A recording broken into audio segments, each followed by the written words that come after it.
we killer. Beats in the hood.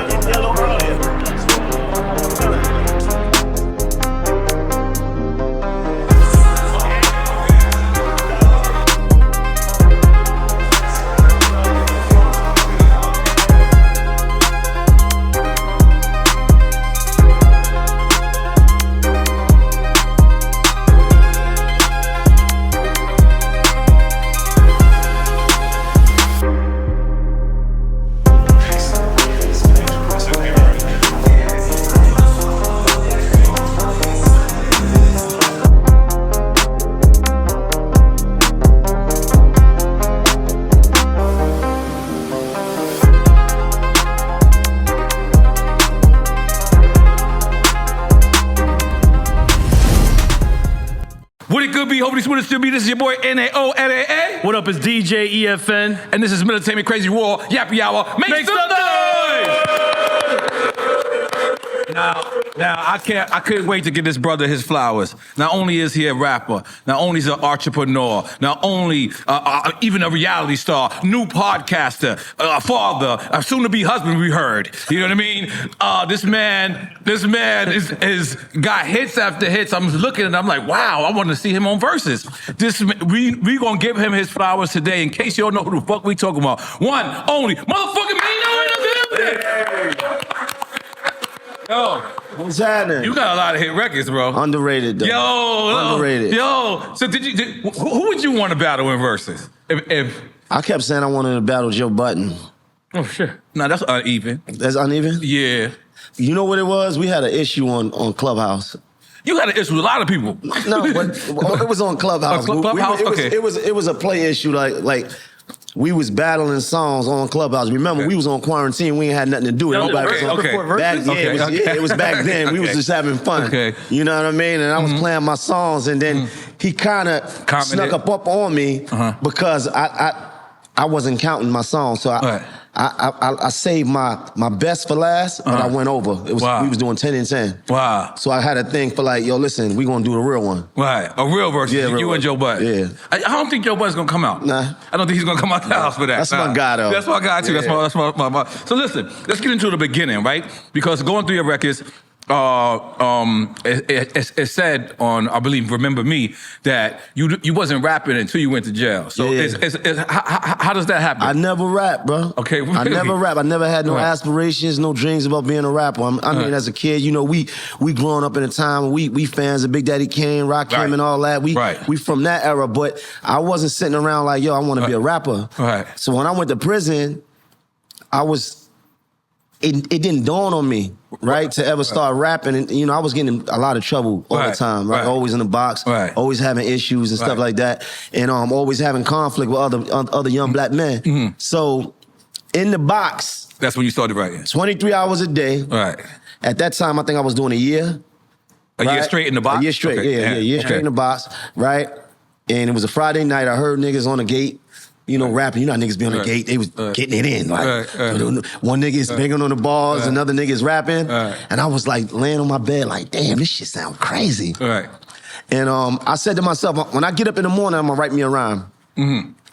And I wrote my first rhyme that Saturday morning. You remember your first rhyme? It was some stressed out, like, I'm sitting in this cell, living in hell. Like, it was something to that extent. You know what I mean? It was definitely some it was heavily influenced by Pac, definitely. Because he was, to me at that time, he was speaking that black male experience like no other. You know what's funny? I was rapping before jail, right? But when I bit the Malcolm X shit, but Malcolm X said that he used to read with the light through the cell, like at nighttime. I used to write rhymes, but I used to never want people to know that, right? So, you know, people used to come by my cell and be like, "Yo, what are you doing on the floor?" Like, you know what I'm saying? Like, I was like, and my first battle was against, I know this dude hates this story every time I bring it up. We're in the yard, and this guy named B Wise, his name was Wise. And all of the Bronx dudes was with him, and all of the Brooklyn dudes were with me. And because it was called B House, so it was only Brooklyn and Bronx dudes. I don't know how a Queens nigga was in there. I don't know why, right? But in my first rhyme, I remember it. I said, I don't give a fuck. When I was 6, I did a stick up in a Tonka truck, and the whole yard went to crazy. And there was that moment. From that moment, I was like, I'm gonna be a rapper. You know what I'm saying? You knew at that point. Yeah, I knew that. I knew I was addicted to the crowd, like getting that attention. Right. So when was? Wait, you got to remind us what your rap name was. Oh yeah, no. That wasn't my rap name then. That was my very first rap name. They always laugh at my very MC Yahoo with the ball to me. Yeah. MC Yahoo with the ball to me. That's the name ever. So when was it? Because everybody who write a rhyme ain't gonna become a rapper. Right. When was it where you was like, yo, I'm gonna go home and I'm gonna take this serious? Was it in the can or was it when you got So when I was in the can, when I first started doing it, you gotta understand, I'm still in the box. Right? And I'm at that point, it was just like something to pass the time. Right. You know, because what you doing in the box? You work, you doing push-ups, you doing sit-ups, you sleeping, you writing a letter. Right. Like you ain't doing much. You sleeping half your day. So I was like, if I get up and write a rhyme, by the end of the day, like it's gonna take some of the day away. Right. So I started thinking about it like, man, maybe I could go home and be a rapper. Right. And then at the same time I would say that, I would be like, hell no, I ain't no rapper. Right.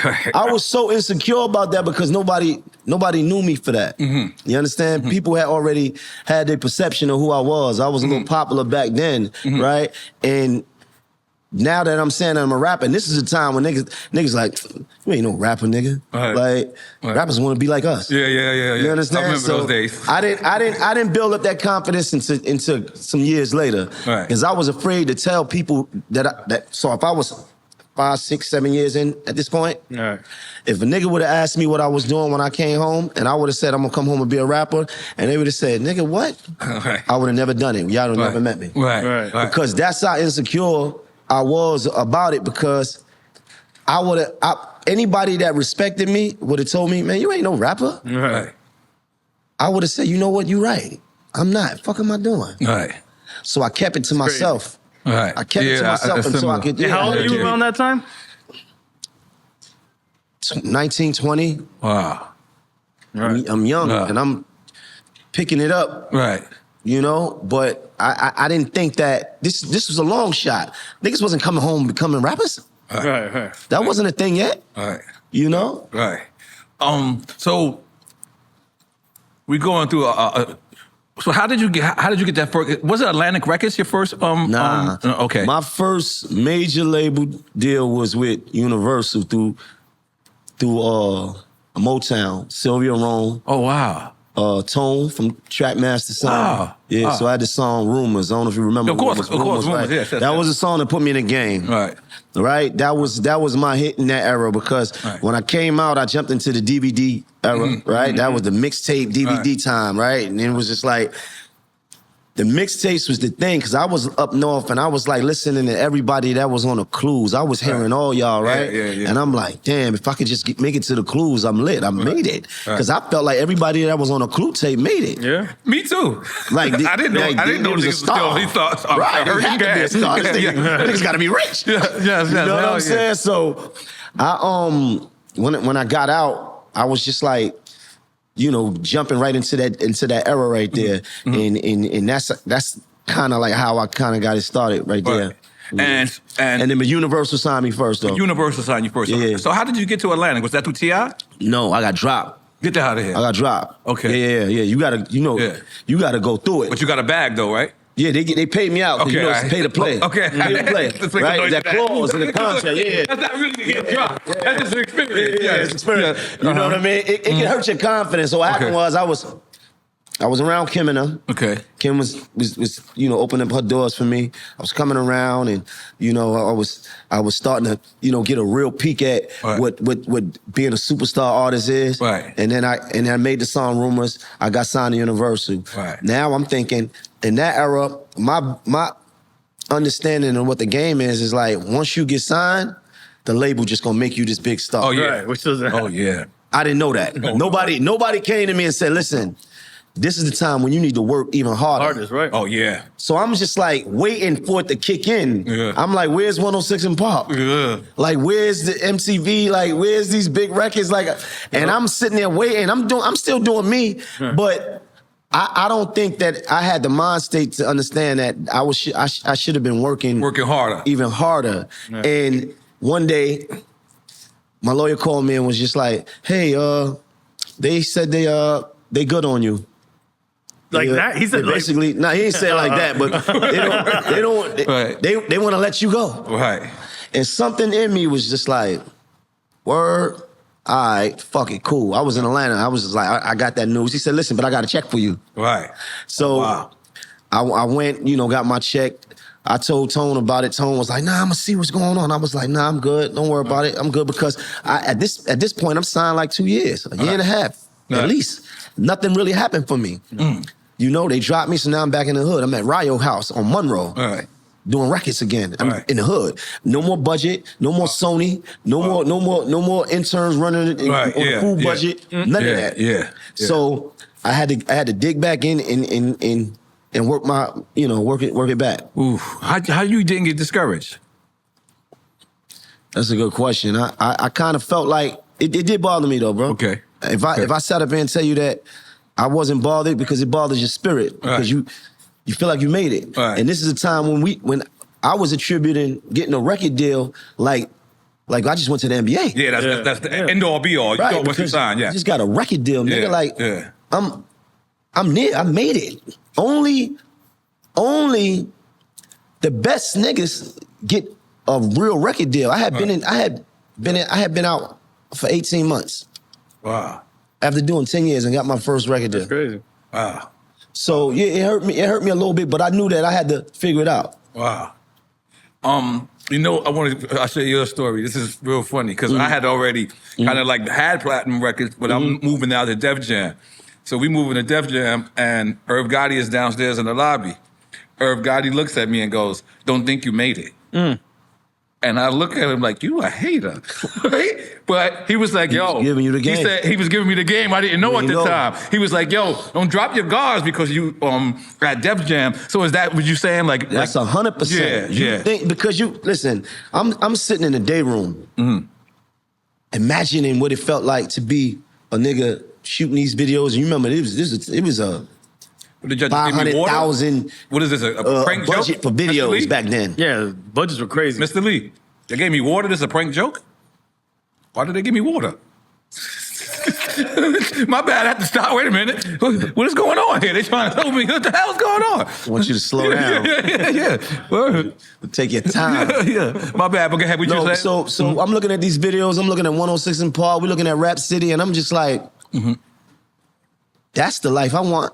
I want to get away from this shit. I want to get out these streets and get away from this jail shit. I want to be one of them niggas. So you think that you associate success with the glitz of it, the love, the the looks, the outfits, the jury. Right. You know what I mean? So when I got out and I got my first record deal, I'm like, I made it. If somebody would have said to me what Irv said to you, I would have snapped out of it. Even though I knew I was working, I still was working, but I would have went at it. The mind state would have been a lot better. Right. Plus the label politics too. Definitely. Yeah. Once you learn that, learn that you gotta really like. There's camps in there. There's artist camps. It's artist camps. Then you got to have like somebody really like a bodyguard. Right. You got to have somebody really pushing for you. Executive in there. Right. That's really going, nah, he the guy. And really every day because they got to roster up different artists. They don't always have the answers. They don't really know what to do. And the times was changing. So it was just like, did I make it? Right. So when you get dropped, you like, you start to doubt yourself. Am I really that good? Right. I'm back in the hood. Right. You know? Right. Real? Now, I'm going to bounce around a little bit. Go ahead. Because you just recently went to St. Thomas and St. Thomas, St. Croix. St. Croix. Yeah. And you got family out there. Yeah. Now, St. Croix got a little bit of Puerto Ricans out there. They do, absolutely. Yeah. You Puerto Rican too? No, my family is from St. Thomas and St. Croix. But listen, I spent the whole summer in St. Croix when I was a kid. Okay. So my mother's mother and her father are both from the Virgin Islands. Wow. Now, what's funny is that my grandmother had Puerto Rican relatives. Like I do have Puerto Rican relatives. Wow. I can Absolutely. see it in your hair a little bit. Yeah. I can see it. I do. I never talk about it, but I absolutely do. We're gonna start claiming you, Maino. Come on, let's do it, man. Go ahead. I got cousins named Felix and shit like that. Yeah. I know Felix. I know him. Yeah. So how was that experience? Because that was your first time going back as Maino now. Now you Maino, the star. the star. And then I found one of my uncles. Okay, thank you. I found one of my uncles. Like randomly or? So I knew my grandfather had like 20 kids. Let's make some noise for your grandfather. Yeah, that's right. My grandfather was nothing to be played with. Yeah. Right? At least I think 20. They said they got it around like 17, 18. But I'm like, he had to be the same 20. way. Right, yeah. So, but I knew the name. So my mother's maiden name was Ingerman. So that was my grandfather's name. So when I went out at the same time, I was like asking around about Ingerman, and everybody was telling me about this John Ingerman. And I was like, he got to be related to me. Yeah. So I got in contact with him. I was like, I think I'm your relative. And he asked me who my mother was, and I was like, my grandfather was Joseph Ingerman. And he said, man, that was my father. I'm your uncle. Shit. Wow. So I found my mother brother. Online? No, over text. Oh, okay. When I got to St. Thomas earlier last year. Okay. So I actually found him, and then we met up and everything. I met some of my relatives. Right. This is my mother's brother, who she never met. Wow. 100%. Yeah. Yo, oh man. Yeah. And I'm gonna bounce about a little bit. Go ahead. Would you ever do Love and Hip Hop again? I mean, it's all business though, bro. Right? So everything is about business. If the business was right, then I would consider I would consider it. You know? I would do it in the heart of the dime. The heart of a dime? I loved it. You loved might it? as well executive produce it the way he promotes it. I didn't have that same experience. I only did it one time. Right. And I felt like they felt like I stuck them up. I feel like they felt like that about me. But I felt like they was like, well, we wasn't getting nothing from you. And I was kind of, I was like, you wasn't fighting. I'm not with all that. They thought they were signing Maino Smack DVD Maino. DVD wasn't getting that. I wasn't gonna go on TV and act like a monkey. Like that wasn't gonna be that. You know what I mean? So I was like trying to control everything. I was like, nah, she not gonna be in that scene. Who she filming with? Nah, they ain't gonna go. Who you got me filming with? Nah, I don't be filming with these niggas. So I was trying to micromanage everything. So I ended up only maybe on like 7 episodes out of that season. Yeah, that's kind of, because it's pretty much like 14 years. So like half. 7 is fair. So, but you said you would never. I'm not saying I wouldn't. Okay. I'm saying if the business was right, they got to at least start me higher than they started me before. Of course. Every season it goes up. Yeah. But so now we got to be, in another space. Yeah. Because it was I had them at a good place the first time. Right. And they felt like I robbed them. I think they said the same thing to me. One time for a good robbery. That's a good stick up. For real. So how many people asked you for $1 million after you dropped that Swiss record? How many what? How many people asked you for $1 million after all the time? I used to, for promo for that. Shit, I'm like, this nigga had to be asked. 100%. So many different to this day. Niggas are trying to borrow money. $1 million. Swiss made that. Yeah, we printed up like $100 bills with my face on it. Yeah. And then we go to the shows and like throw it out. People thought it was real money though. 100%. That was bad. They was taking the money and taking the suit to I got cursed out for that many times. Like, you throwing money and got your face on it, nigga. Right. Why? We thought it was real money. You know how people are. They want real money. Yeah, of course. For real. But because I was like, damn, that was mad pressure. That must have been mad pressure on you. And especially your family members. You giving away $1 million and you ain't gonna give it to your family? I always felt like, damn, maybe we should have changed it. I feel like $1 million bucks. I feel like $1 million bucks. Like maybe we should have changed that. I think that even if you would have changed it, people still would have said the same shit. Like you giving out $1 million bucks, buddy. Yeah. Damn. So do you love this game? The game, I don't absolutely love the business of the game. I love the art of it. I love to create something, to see something that you created and let it have a little impact and then perform it, and just the love for the game in that way. The business of it is disheartening. Yeah. You know what I mean? It takes the fun out of it. It takes the fun. It takes the fight out you. Like God damn, all this, right? All this, because we gotta understand, like, the general public don't understand that, when you put out a record, that there's so much that has to go into it to make that record a hit, right? So they say that records are not made, they manufacture it. It's like they promote it, they market it, right? It's a budget, it's people, it's a plan. So they think that you just throwing out duds. They don't understand that $250,000 to go behind it is just not there. Yeah. And you still got to recoup that $250. But nowadays they not even. If you're not in that top algorithm, top 10% of artists like a Drake or Nicki, like or you Cardi, can't even pay for that $250 no more. They not even doing that. Wow. They not putting out. They not getting behind no rap record with that type of money no more. No, yeah, it's crazy that when they say that rap wasn't in the top Billboard this year. I've been seeing that. Like, how does that happen? And when we are the most influential, but I feel like we influenced the world, right? And everybody took pieces of hip hop, and then certain genres might be even more bigger. Right. Like I think Afro beats is like world music, right? Dembow, reggaeton, the Latin scene is huge. Yeah. You know what I'm saying? But I feel like all those have ingredients and elements of hip hop. Right. But it's also what you're saying though. If the labels ain't pushing it, you're not going to see them in the Billboard charts. Doesn't mean the music isn't out there. Because you know doesn't what mean the artists aren't making great music. What it is to me, I think the labels just got lazy and they want the artists that's already lit. 100%. Like 100%. They're looking for people that's like already got their shit going. They're not developing artists no more. They're not A&R and shit no more. No development. Development and all that is over. Yeah. Because you know what?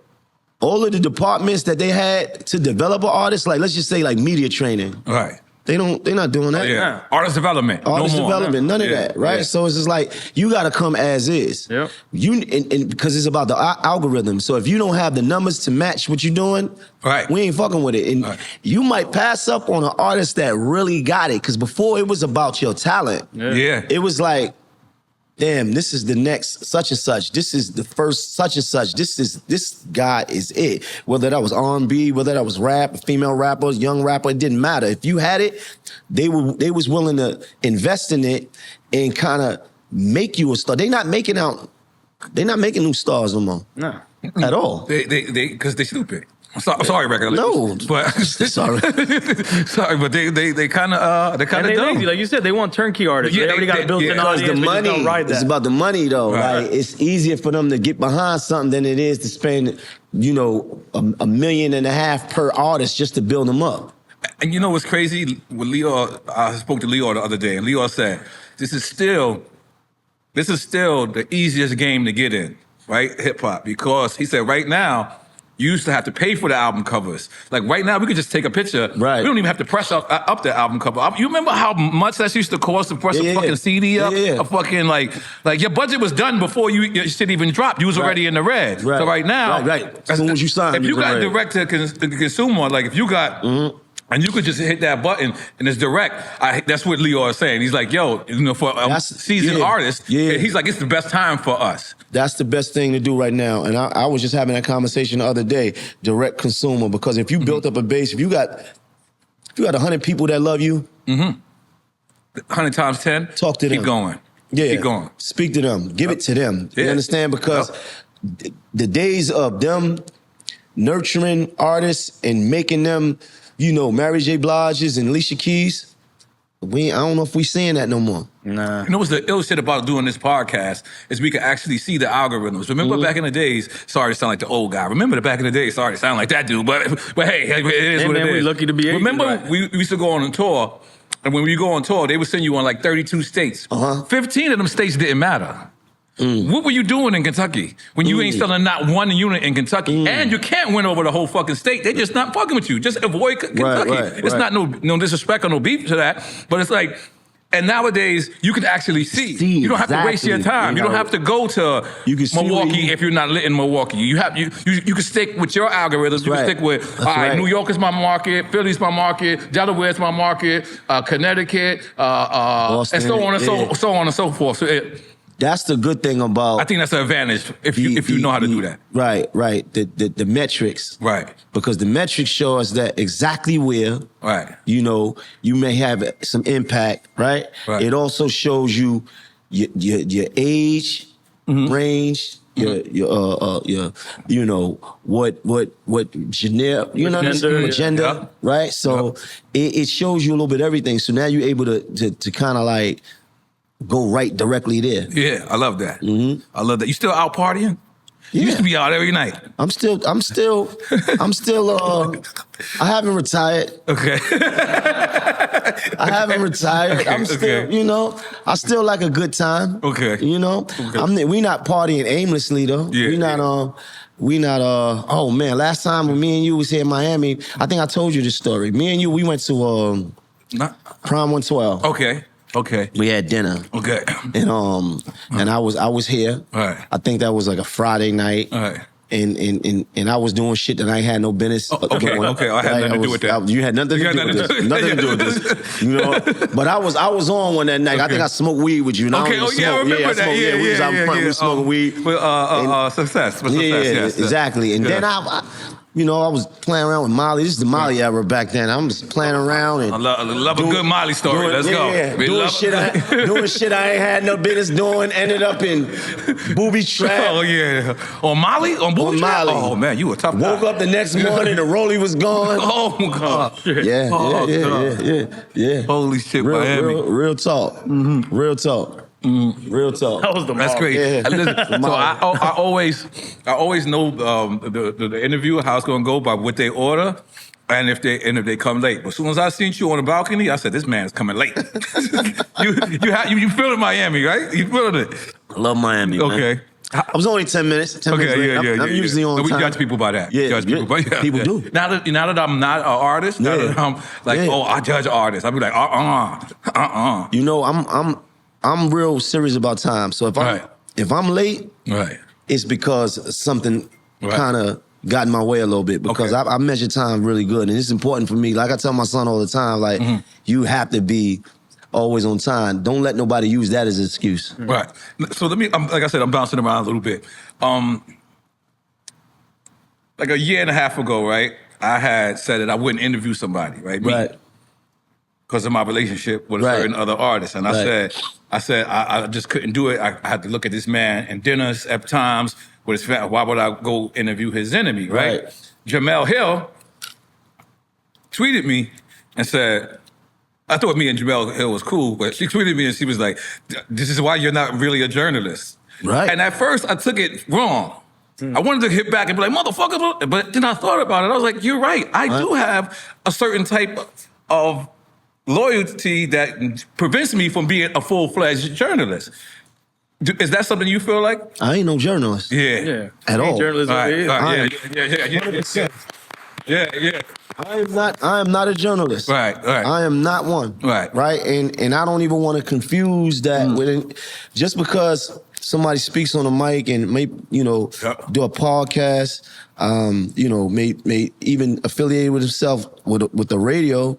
That doesn't mean or make you an absolute journalist. I think that's for the real journalists out there that really... That's a profession. That's a profession. They went to school and they really living that life. Right. That's for them. I ain't that. Right. Like they always give me an example. They say, like N.O.R.E. Povich and them, they interviewed the Ku Klux Klan. Yeah. And I was just like, like they'll give me examples like that. And I'm like, I don't want to interview no rapist. Like, I don't want to, I'm sorry. Like, I got to draw the line. Like, if I know there's certain things So you're saying like a real true journalist, when it comes to journalism, they don't draw no line. Yeah. Like you can interview, if you're white, you can interview Farrakhan. Right. If you black, you can interview David Dukes or the Ku Klux Klan. So you're saying as N.O.R.E, you draw the line with certain things. I do. I have to, man, because I'm not mad at you. I have to. Like I would feel bad that someone is sitting in front of me, knowing that me and you got a great relationship, and then they shitting on you, and then me even trying to stop them. Because at times, and you're gonna learn more because you've been in the media for some time since Kitchen Talk. You've been doing this, so I know you've been learning more, but. Sometimes you are guilty by association. There's nothing wrong with that. I feel like that because we pick our sides, bro. Yeah. It is what it is. Like, let me tell you something. If me and you getting money, our families know each other. Yep. You pull up to my crib on Thanksgiving. Yep. We busting bags together. We got business relationship as well as a working one. Yep. It's in me to honor that. Yeah. It ain't in me to. Right. With that type of relationship, to congregate with anybody that you feel like you got a problem with, that's just not in me. Now, that doesn't make me have a problem with the other person automatically. Right. I understand. But I don't want to congregate with the people that you don't fuck with because I want to honor that relationship. Right. I think it should be more of that. Like, let's join, like, niggas like, I don't pick sides. Nigga, what you talking about? Yeah, when you don't pick sides, the sides get picked for you. Yeah, and if you supposed to be my man and you under some dude's comments, liking his shit, yeah, I'm judging you, bro. Like, what the fuck? Why would you be liking? That's only, listen, that's only really started really with some internet shit. And I don't like to always attribute things to the street because I didn't been many places since then. But like, if you beefing with a nigga and he's a serious guy, right? He's already saying to himself, N.O.R.E be with Maino every day. So when I see Maino, what's up with him too? The side get picked for you. Yeah, you're right. Nobody's saying, maybe he don't got nothing to do with it. People already associate you guilty by the by association. So, but you gotta, if that's the person you fuck with, own it. Yeah. Own it. This is, I fuck with this person. Good, bad, indifferent, it is what it is. Okay, switching up a little bit. You know, you're on a national radio station with Angela, right? And she lives by those rules. She's a journalist. She's a journalist. She can be taken as a journalist. Would there ever be a time where she's interviewing somebody and you're there? Would you not show up? Or how would you handle it? If it was somebody I ain't fuck with? You ain't fuck with, or somebody, one of your peoples ain't fuck with. I wouldn't. I just wouldn't go. I think that's the right choice. But me and her have had conversations where she wouldn't do certain interviews with certain peoples if she really fucked with the person. Like, she honors her friendships. You know what I mean? And it all depends on the people, and it kind of depends on the problem too. Yeah, that's what I'm about to say. It depends on the problem. If you telling me, like, I'm saying, N.O.R.E, what's up, bro? Like, you want, you gonna dead this? You like, nah, man, I'm not deading it. Like, it is what it is. I'm not pursuing it neither. But I don't fuck with that person. And me and you like that. I'm gonna let you have that. Like, you can see when it's real, and you can see when it's not real. Like, you know what I'm saying? Like, let's give flowers. Yeah, let's give them our flowers. Our show's about giving people their flowers. Really? I know that. We're gonna give you your flowers face to face, man to man. Tell you how proud we are. Oh, wow. Man, this is nice. I like this. Yes. Wow, thank you. Yes, absolutely. So, what's your favorite? Performing or making the record? Making it. Making the record? Yeah. I would have thought you said performing. Performing it. You know what? Making it is fun because coming up with it. Performing it is just like seeing that have some impact, and then people singing your words. You know, I mean, it's no greater high than that. There's no greater high. There's no greater high than, you know what I mean? Holy above. You know what I mean? You got huge records. It's no greater feeling than that, you know? But when I was making it, I always think like, damn, I remember sitting back coming up with these words. You know what I mean? The feeling of doing that and those words becoming something is like, there was even a better feeling. What? When you go out and perform that record, like your new record, and it don't work for the first time, but you know you gotta build it. And 6 months later, you go back to that same venue and you perform that shit. Yo, that shit happened to be in Philadelphia one night. Yo, I did some, what the? They just looked at me. It was crickets. It was crickets. When they telling me your record is #1, and I'm like, there's no way. You doubted it too? Yeah, of course. No one noticed it. 6 months later, I came back to that same stage. Boy, was I so happy. It's a different feeling when everybody know your words. Yes. 100%. And you got, all the above, for lack of a better term. There's people who listen to that record who probably don't listen to hip hop. It's people that transcended. Let me tell you, it's people that listen to that record that really don't even listen to me. Wow. Yeah. You know what I'm saying? Like, yo, wait. Take a shot to that? Take a shot to that? I don't know. You ain't got to... Nah, nobody, they ain't get me together. I just got some water. Okay, they got me. They gave me your water. Jesus. They could. Yeah, let's go. Okay. Oh, we going straight to shots. Okay. Okay, wow. All right. Oh, wow. So, but go ahead, let's go. So there's people that listen to that record that don't... Probably don't even listen to me. Right. Because it kind of crossed the street. Right. You know what I mean? So it's like, if all your songs don't cross the street, then are they really going to... It's like, I got a couple of records that it's like a lot of Asians and white people, they like, yeah, man, you know, that fucking all it above and remember my name, like, you know, you gonna remember my name? Yeah, when I was in high school, like, that was our song right there. So it's just like, man, that feels good. I performed that at bar mitzvahs, bat mitzvahs. You said bar mitzvahs. What you said after bar mitzvahs? Bar mitzvahs and bat mitzvahs. What's a bar mitzvah? One of them is for a female. Oh shit! So one of them is for the male. I think. Don't quote me if I'm wrong. I'm wrong. I think the bar mitzvah is for the young boy. Yeah. I think the bat mitzvah is for the young girl. Weddings. Mm-hmm. I'm talking about Islamic weddings. Wow. You know, Muslim weddings. Mm-hmm. Crazy because it was across the street over there. Wow. Yeah. Ooh, Jesus. We got quick time? Oh yeah, I'm in. Let's do this.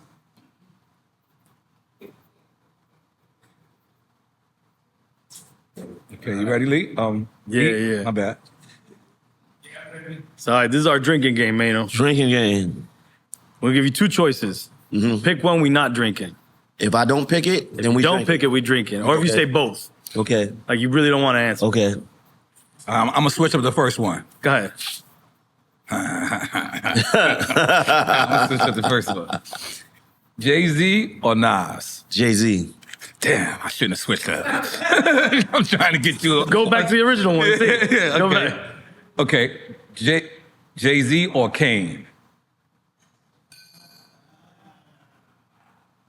Damn.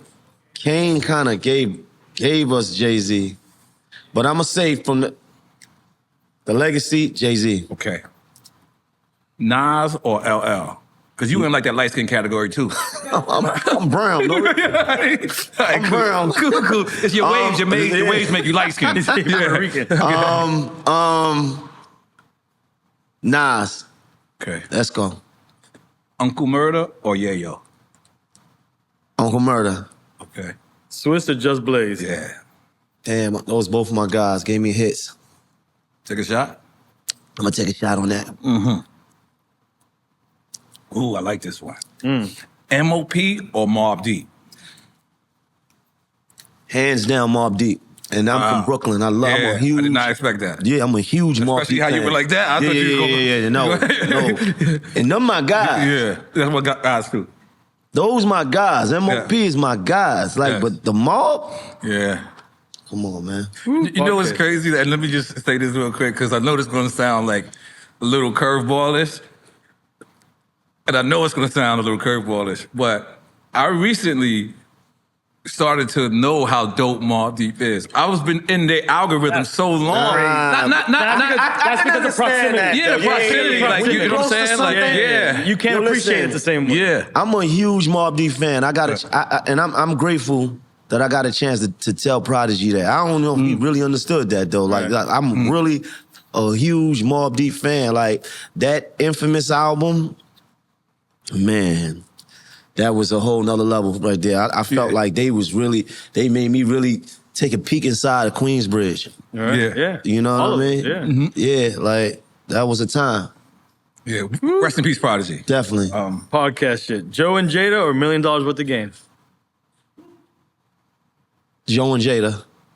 Okay. Joe and Jada definitely got last year's Rookie of the Year, and I believe y'all got this year's coming up. I'm gonna give you. Absolutely. I'm gonna go ahead and say that. Y'all mad funny Fab. Yeah. I knew how funny you are. I'm so glad that the world get to see how funny Fab is. Like Fab been funny. Fab is funny. Yeah, he got a sense of humor. And at first, I'm gonna be honest with you, because Fab is like one of them Jay-Z type of dudes that we don't know nothing about. Because he's mystique. Like, he says he's mystique. Yeah. So I was scared at first. Yeah. So I was like, because you know, and then I was like, damn, he's doing it right. He's showing his personality. He's laughing. It wouldn't have worked with nobody else. It had to work with somebody that he was super comfortable with, like a real relationship with. Yes. We're gonna get into that. We're gonna finish quick time slide. Young Thug or Little Baby? Oh, man. Thug. Okay. Vado or Dave East? Mr. David. Okay. Fab or Jadakiss? Come on, I'm a home team player, my boy. Okay. Straight up. So no shot? No, Fab. Okay, Fab, that's what I'm saying, yeah. Cam or Mace? I always liked Cam a little more. It was more gritty. It was more for me. Yeah, definitely. Locks or clips? Locks. Universal or Atlantic? Atlantic, baby. Hey, yes, Atlantic. You got Atlantic. You got, Yeah, I ain't get that. I ain't make nothing happen on Universal, man. Okay. Irv Gotti or Chris Lighty?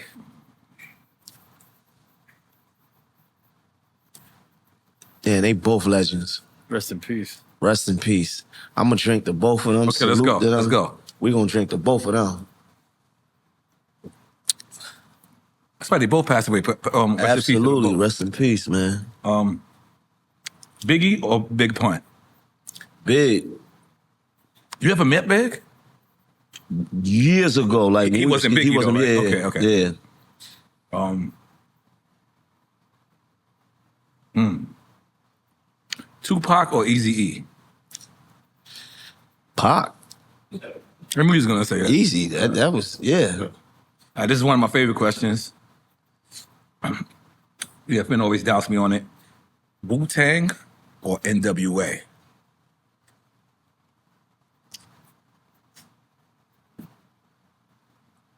Let's drink to that. All right, let's do it. Cause you know what? Cause I'm influenced by both. So, I'm influenced by both. Yeah, And they influence two coasts separately. This is what I'm saying. Do we got to do the whole shot? You don't have to. You can yeah. I'm a sip. You can do it. Yeah. I go slow. Yeah, right. I like how you kept it real. Yeah. T.I. or Luda? Tip. You're not gonna stop, are you? That's crazy. This is frightening right here. Like, this is Two wild. Chainz or Gucci Man? I'm gonna get at the Gucci. Okay. It's that influence. Okay. Nino Brown or Frank White?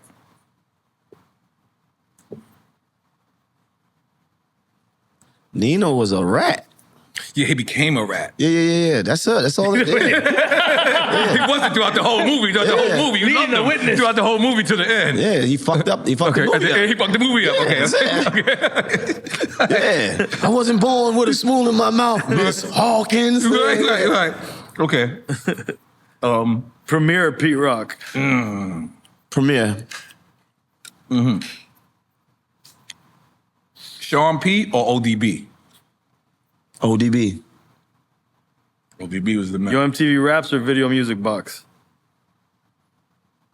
Video music box. Hands down. Yeah. This is our last question before we get back into the interview. I'm not going to lead the witness. I'm not going to lead the witness. Loyalty or respect? You can't have loyalty if you don't have respect. I always say that.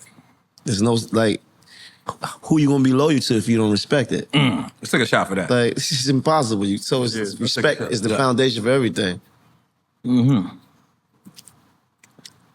I got a lot of inside questions. This is dangerous in the middle of the day. What is that? No, this is a zoo. Oh. Oh, yeah, you requested that. A little saucy over here. For real. And then you in Miami, so you know you don't go home.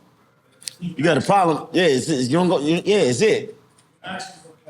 Yeah, Now- I did. 8:30 in the morning. Now you supposed to be making a soca album? Not an album. But you know what?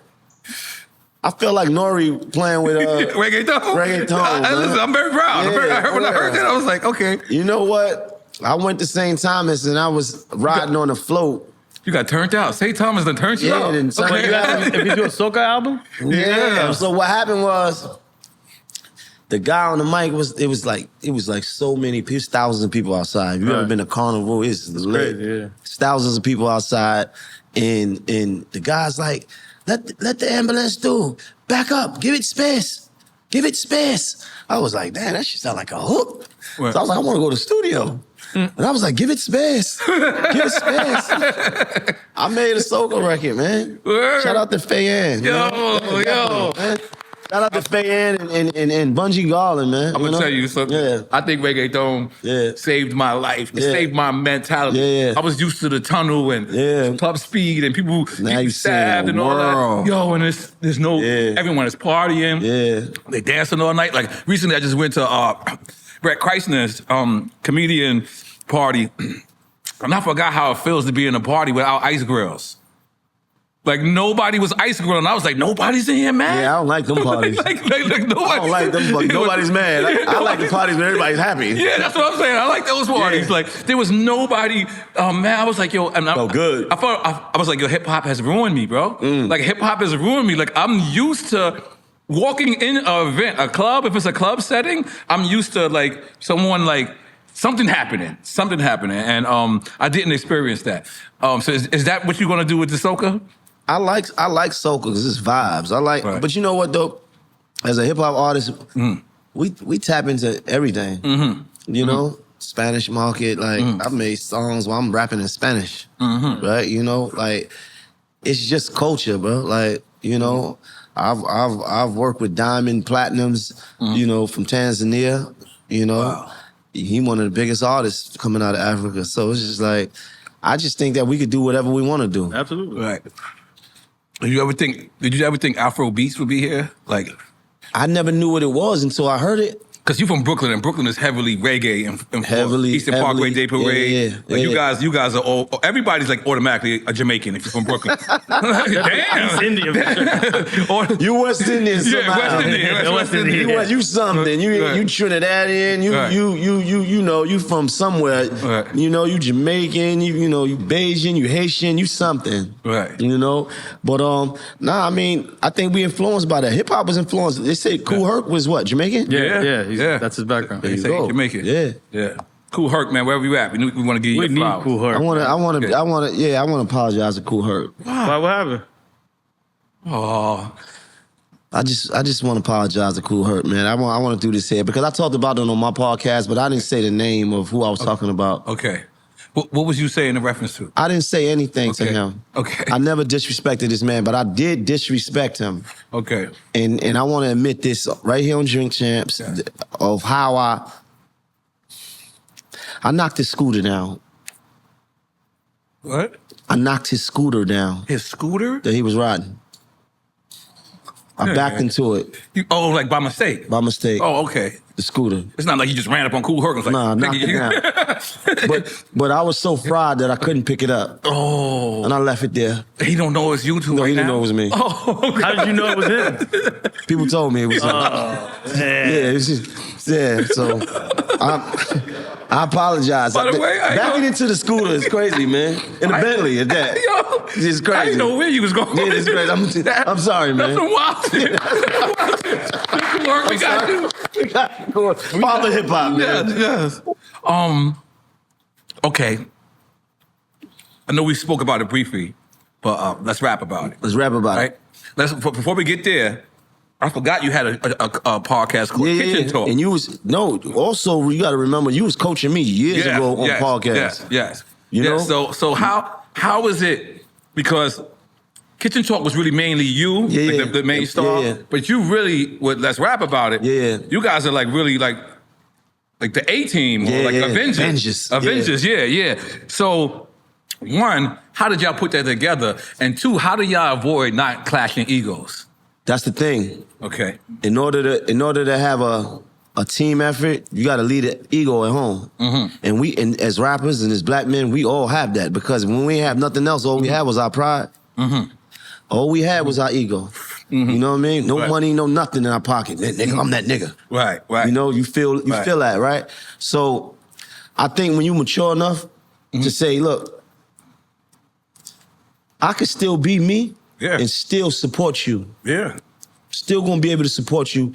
It don't diminish me. But that come with maturity though. Mm-hmm. That come with time. Mm-hmm. And I think that we got to a space where we built our relationship over years. Mm-hmm. You know, us working out together, hanging out together, like really kind of getting to know each other. Being comfortable with each other. Right. Outside of just music, you develop a relationship, but also is respect. Remember, I told you, respect is the foundation of everything. Yeah. Right. So I don't ever want to disrespect you, my nigga. Mm-hmm. You know, you my guys. I don't want to disrespect you. Mm-hmm. So the thing is, that's the only way to kind of diminish the ego is to have that level of respect, to understand that you by supporting your nigga, it doesn't diminish you. Right. It might be a Jim Jones show. Mm-hmm. It ain't my show. Right. I'm gonna come and support.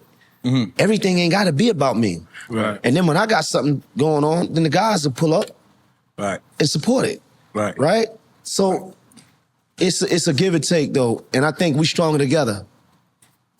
And for the first time, it felt like New York unity, man. Yeah. Like the one thing that me as a I live in Miami, but my heart is in New York because I'm always going to be in New York, and I love to see us work together.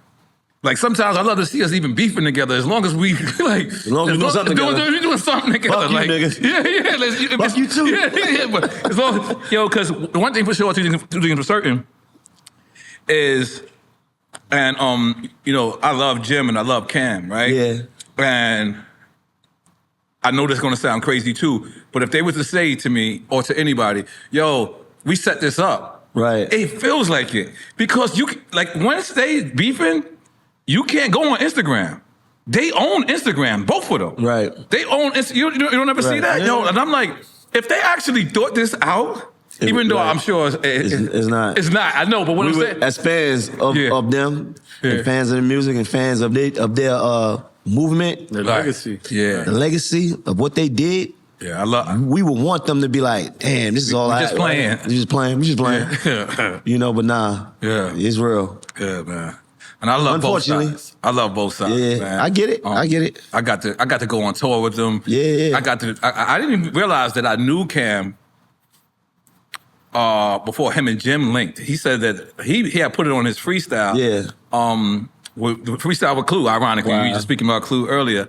And then so yeah, man, I wish them brothers the best. Yeah. What do you do on something like that? Because do you get involved or do you just let nature take its course? You can't do nothing about that. You got to respect that, relationships are redefined every day. Right. You see what I'm saying?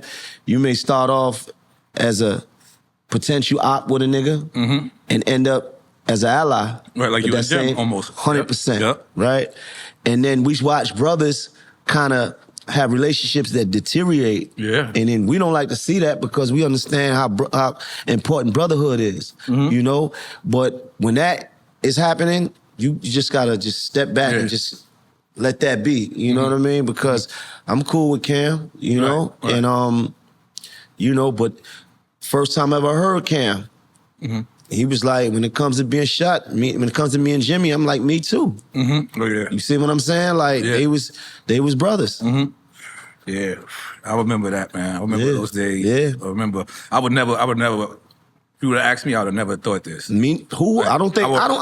From a hip hop standpoint, in us being from New York, I don't think anybody would have foreseen something like that. Well, because it's like for me, I didn't know how to handle it when Capone and Traj were going through their shit. You know what I'm saying? Like me and Traj had went through our shit. Yeah, y'all was dissing each other. Yeah, we did each other. We did diss records against each other. Yeah, you called him a crackhead. Yeah, definitely did. Yeah. Yes, yes, definitely. But we squashed it, and when we squashed it, him and Pone had their shit, but they had it like it was like between us. So really, I understood how bad it could have been if one of them would have went public. You understand what I'm trying to say? Like because public makes it worse. Public makes it worse. It makes it worse because now we playing it out in front of the world to see, and everybody, and it I feel like it's pressure. Right. More people in your ear. If we beefing with each other in public, now I gotta deal with, especially now. Right. I got it because now we get to hear what people thinking and see what they talking about. Now I got to deal with the pressure of somebody saying, "Yo, you heard what FN said about Maino? Yo, you gonna say something back? You out here looking soft, nigga." And I feel like a lot of people be succumbing to that. Absolutely, they do. Right. They might not admit it, but they do. Them comments get on your ass. Right. Oh, you gotta stay out the motherfucking comments. Yeah. Is that a pause? Was that a pause? And I don't do pause, man. I can't. It ain't gonna work for me. Right. So what was you eating pickle juice? Pickle What? juice? When you opened up the that was jar relish. that was a jar of relish. Yeah, Okay, I love relish, man. All right, that's weird. Just so you know. I put relish. You put relish in the tuna fish? But no. Yeah. But this is why I was like, I think Maino's crazy because in the marathon, they give you pickle juice. Is relish and pickles cousins? Yes. They cousins, right? Basically, It's made out of chopped up. pickles. It's chopped up, diced up really small pieces of pickle. Okay, well that's the cheat code to run more. And I was like, this motherfucker's Really? genius. Why Yeah. is that? Huh? You know why? I have no idea. I didn't. Juice Sodium, is some yeah, kind of Pickle juice is the cheat code. Pickle juice is a cheat code. Like on the 21st mile The on my electrolyte marathon. side, right? Yeah, I guess Right. I don't know. I just didn't That question the makes guy. sense. The guy gave me a pickle juice. I was trolling. Because I had called academics a jar relish. Oh, I didn't know that. I said he built like a jar relish. Yeah. I wasn't ready. Yeah. I wasn't ready. I said, nigga, you built like a jar relish. Right. You motherfucking jar relish. You know, so I was just trolling. So I had a jar relish. And the I people didn't catch on. that caught that, they knew what it was. They knew what it was. I went right to the marathon. That shit right over my head. I was like, oh man, He's like, he's running. he's running. I was like, running with that's a secret. Yeah, he knows So the now secret. I guess when you see me with the jar relish, now I'm running. Now. Yeah. You know what I mean? Why? Like, man, you know, you've been through. You survived the streets. Yeah. You survived the toughest part. Yeah. And when I hear you see something like that, like you say, academics. Yeah. Why do you indulge back? Sometimes. Okay. If I indulge with you, You it's because I feel like you worth it? you're worth it. Okay. That's real. I'm gonna be honest, right? If I don't say nothing back to you, it's like you a piece of shit, Right. and it's like it can't be me versus a piece of shit because no matter how you, still a piece of shit. Yeah. Right. Period. It's just me versus a piece of shit. Right. That's not gonna happen. Right. But yeah, with him, he just was saying some things, and I said something back, and Right. you know, it is what it is. It's the algorithm, right? Right. Because I'm the biggest Floyd Mayweather fan, right? Yeah. And sometimes I get mad like when Floyd take these exhibitions because no matter what, on that night, no matter who you fight, y'all on that same On level. the same level. You know what I mean? It doesn't matter if you're 10 times above. So You're right about that, but I Yeah. feel like a lot of times with the internet, we see in a different time right now, right? With the things that go on YouTube, streaming. and we see like these guys building pages, and I ain't talking about academics, I'm just saying in general. Building pages, and their whole theme is to just go at artists and go at rappers Yeah. and go at notable people and tear them down, right? And it doesn't matter if what they saying is factual or anything. It's clickbait. We want to build our pages. We want to monetize. It's content. Right. You see what I'm saying? So sometimes you like, man, nah, I gotta say something back. I gotta. You don't think that's talk. part of the strategy that you're falling into their clickbait? No, because now when you have when you got your own programming platform, now it's mine. Right. That's real. Now you got to I reverse look at it like that. Clickbait Now for it's mine. clickbait? Fuck it. Right. Because now, what I'm gonna do? Because I can't beat you with truth. Because the lie's more entertaining. Right. I Can't beat it with your hands. I can't. No, because how? Yeah, Like we right. fighting against ghosts, nigga. Right. Like who? And then we can't beat them with integrity because integrity doesn't matter on the internet. Right. Truth and integrity does not matter. You know what I mean? It's all about what's entertaining and you know what makes people laugh, and what if I could be saying the realest shit to you, but if your jokes is funny about me, Right. you got it. Right. Oh yeah. You know? So and you recently went back to Rikers Island to talk to the kids. What was that like? I try to do shit on Rikers Island as much as possible. Really? They actually gave me my own program. I got a 6-week program. Oh, that's there. dope. I haven't implemented it yet because I'm trying to figure out exactly what I want to do. Okay. But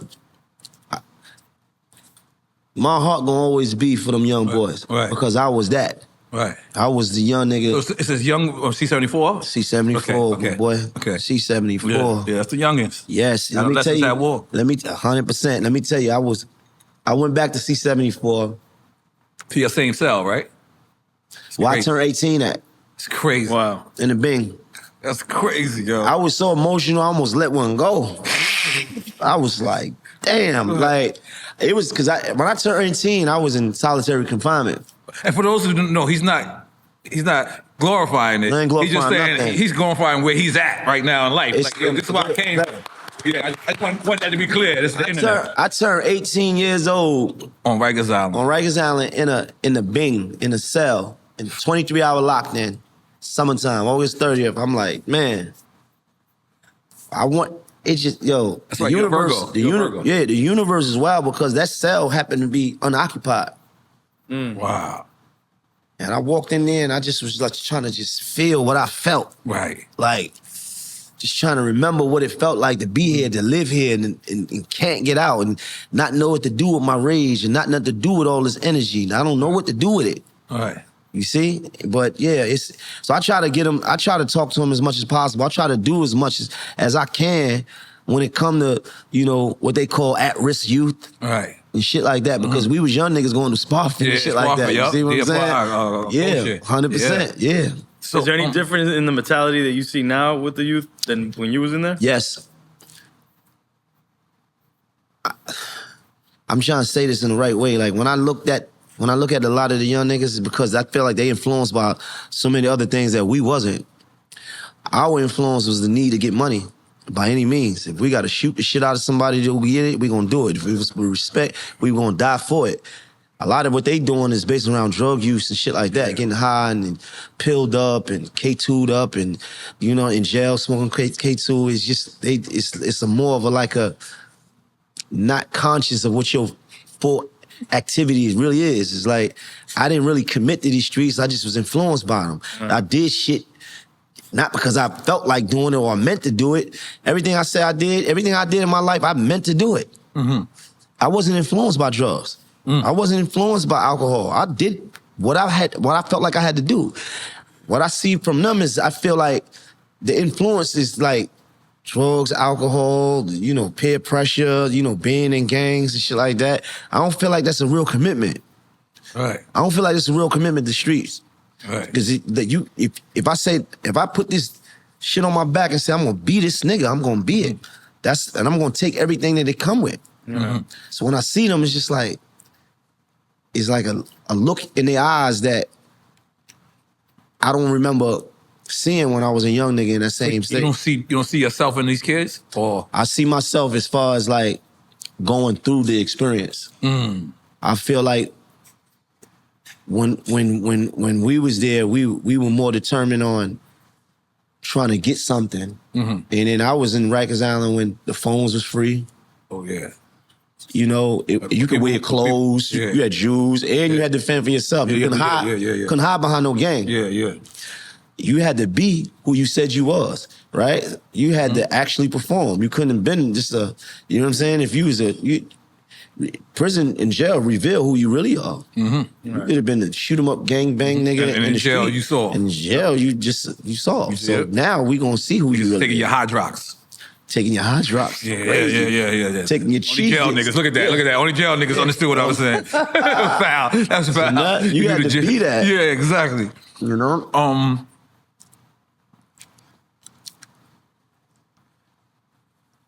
What's next for Maino?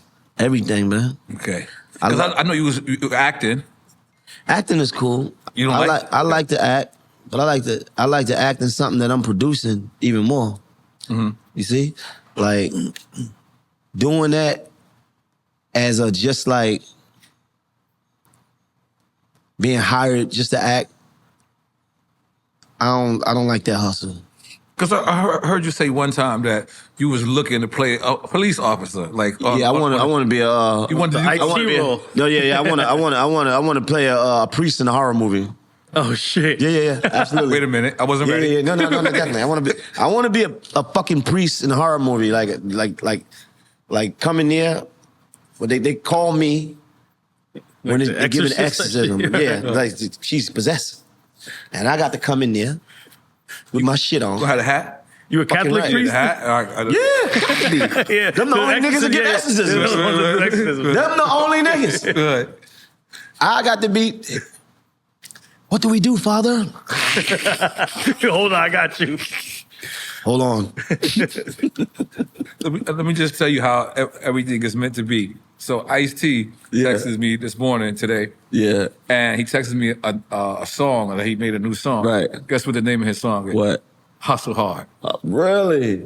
Hustle Hard. Wow. Shout out to Ice-T. Shout out to Ice-T. Shout out to OG, man. Super legend. Yeah, super duper legend. Definitely. Yeah. How is the Hustle Hard movement? We still hustling hard? Of course. Okay. Hustle hard is more, it's not, to me, it's just really life.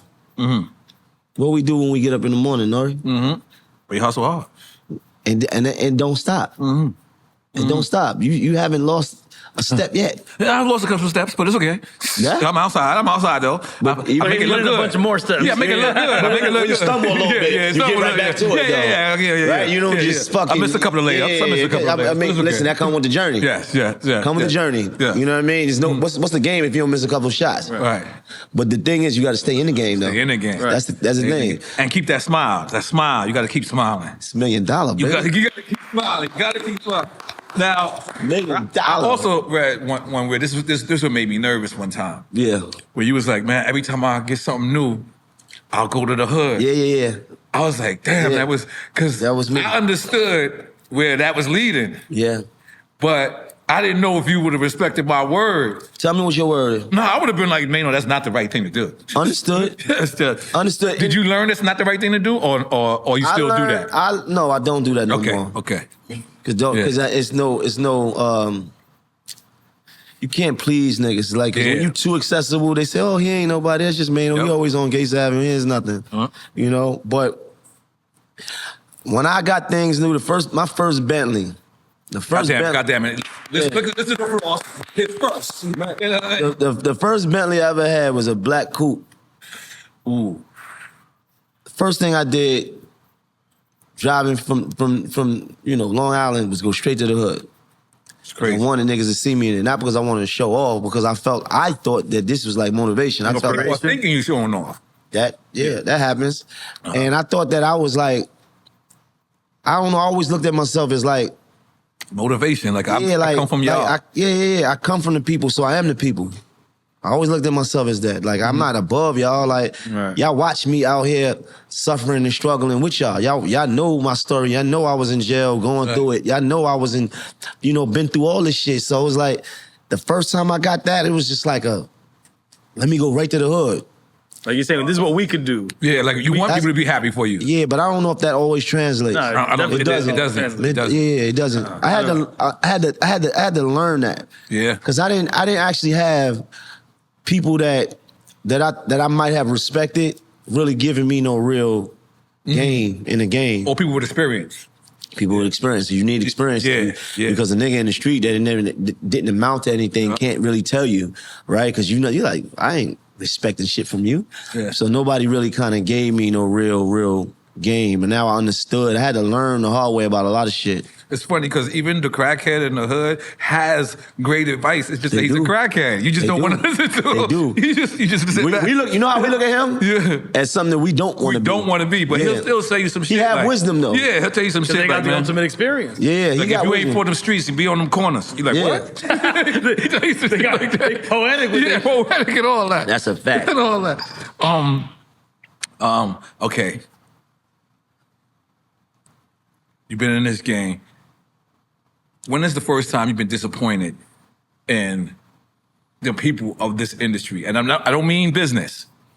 I mean because we all come into this with a facade that this guy is this person, this guy is this person.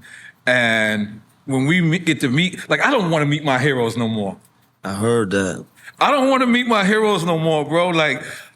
I'm so scared to meet Larry David because if he disappoints me, Larry David is one of my guys, man. So, I love Larry David.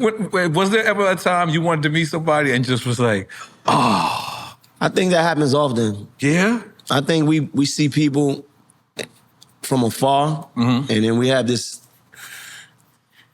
kind of illusion of who we think they are. The idea of who, and then when we see them, it's like, man, he not who I think he was. But the real shit is that, in the reverse, that's you too. Yeah. Yep.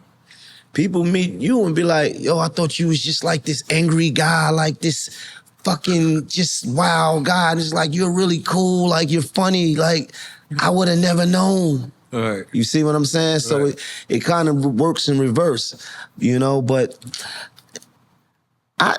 I don't have high expectations of people though. Not anymore. I did. Yeah, I did. No, I did. I did. He started laughing like, I know what he talking about. I know just who the fuck he talking about. No, I did. Yeah, high expectations for niggas. Yeah, then you met him and be like, this nigga's a fucking weirdo. But I got years of experience though. My shit, my shit is not just 10 years. I got 25 years of me being skeptical to meet people. Right. Like, and not only meet them. What the fuck, man? Because you could keep up with an act for a certain time, but that act's gonna run out. Like, for instance, Dr. Dre is exactly who I thought he was. Like, he's exactly like I got to spend a whole day with him, go to his house, That's a milestone, man. his neighborhood, and like he was exact. And this is a god. That's a god. That's a god. Yeah, yeah. So like, as a god, you don't want to be let down on the road. I came late a little bit on purpose. Just for me to be like, you that nigga too. Yeah. You know what I'm saying? Imagine he would have told you, I judge people by how. I would have been like, my bad. I'd have been like, my bad. Any did N.O.R.E. ever tell you how I snuck the gun in you for snuck you? the gun in the house in the club for me? And Yeah, so I was we there. live. I was the one doing the club that night. Yeah, so we live. Yeah, I know that story. N.O.R.E. snuck the gun in the It club. wasn't just N.O.R.E. It was all of us collectively. Listen, Maino was still fresh off the I was doing the party. Let me take care of the story. You tell me if I'm wrong. Yeah. Maino was still fresh off the streets, and I'm like, nah, we deep in there and we good. He like, yo, N.O.R.E., I don't go in nowhere without the hammer. And security, we got I'm like, him. Security, cool. no problem. We went. I was like, yo, I'll hold it for you. N.O.R.E. Like, I'm sitting in the truck. I'm like, nah, my nigga, I ain't going in. I remember that day like it was yesterday. That's a fact. N.O.R.E. said, give it to me. I got you. I'll hold it. Yes. And I Took the grip in there for me, man. yeah, That's crazy. And then pass it make back. you feel safe. Like, and I was like, yo, Maino, we really safe, but I understand that New York mentality, bro. That's a fact. That's a fact. But it was all love in that club. It was all good. Yeah, definitely. But you understand the mentality, right? So I asked this question the other day. I was just like, is the streets, is it a physical place or is it a mentality? What are they calling it now? They said the streets is what? So I'm asking, is the streets a physical place or is it a mentality? I think it's both, man. Yeah, I think we gotta take a shot to that.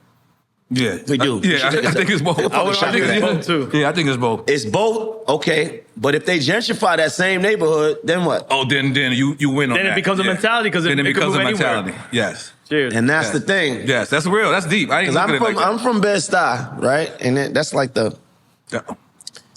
like a heavily gentrified neighborhood. Yeah, they got Starbucks now. Beautiful. Yeah. No, they got even more than that. Yeah, you got cappuccinos and all that type of shit. Cappuccinos, white ladies walking with dogs. Yeah. You got Dumbo House. Yeah, that's down in Williamsburg. Yeah. This is the next door neighbor. Yeah. But yeah, it's real. Yeah. We got. But you can still go to Fort Greene and get robbed. Absolutely. Yeah. And even in Bed-Stuy, you can. Yeah, of course. Walking on the same block. Yes. But you got the ladies walking around with their poodles and fucking Shih Tzu dogs and they what's those? There's little Sam Birkenstocks. We still don't know if it's good or bad, though, right? Because the crime rate. Still trying to understand. Well, economically, it's bad if the ownership does. Right, economically, we're trying to understand. Don't benefit. But it's good for the crime, maybe, right? But then we trying to understand what's happening here because it's like we used to hang out there, right? So they took the same corners. Did you have a little aquarium at one point? It was a little aquarium, fish aquarium in Bed-Stuy. Yeah, in Bed-Stuy. And then they ran it over. Yeah. There was no fucking aquarium. Google it. Yeah. There was no fucking aquarium. Yeah, Google it. That could be ran over? No, it was like made. It was like made. Yeah. Oh. The person who made that is like family to me. Okay, yeah, that's what I'm trying to say. I'm on What was it? Explains all of them. It was on Jefferson and Tompkins. It was you know what the Johnny Pump is? We call it the hydrant. The fire hydrant. He made like a little... That attached to it? Yeah, no. In the water, he made like this contraption where it was like real fish in there. Yeah, it was the most creative shit I've ever seen. The most creative shit ever. Like, and this guy's like family with me. Like, he made this, and it was really nice.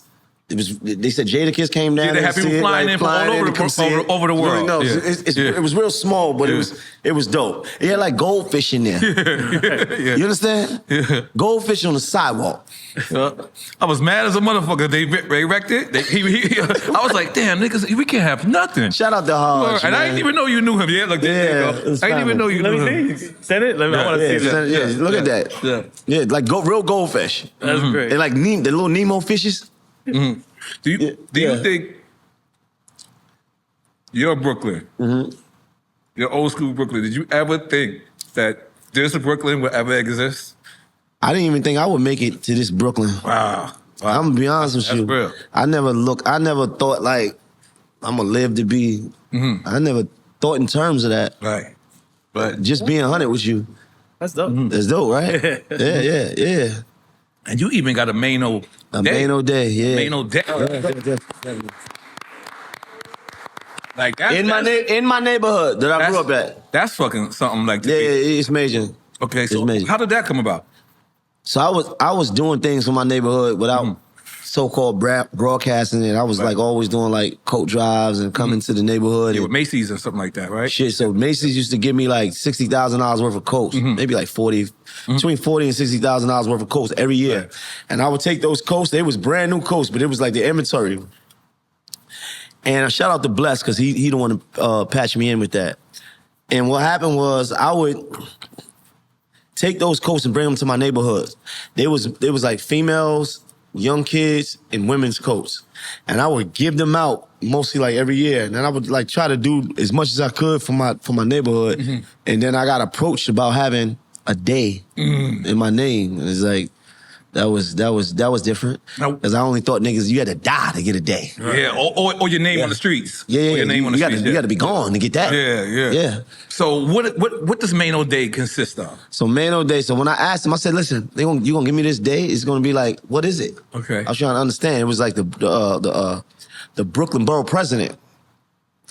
We're gonna give this day to Maino, and it's gonna be this day of service. And I'm listening to him talk, and I'm just like, all right, I know what to do. First thing first, I wanna make the day my mother's birthday. Oh. Okay, may she rest in peace. I wanna have it. I wanna celebrate her birthday at the same time, but I wanna do something that wasn't done for us. Let me block off 2 city blocks. Can I do that?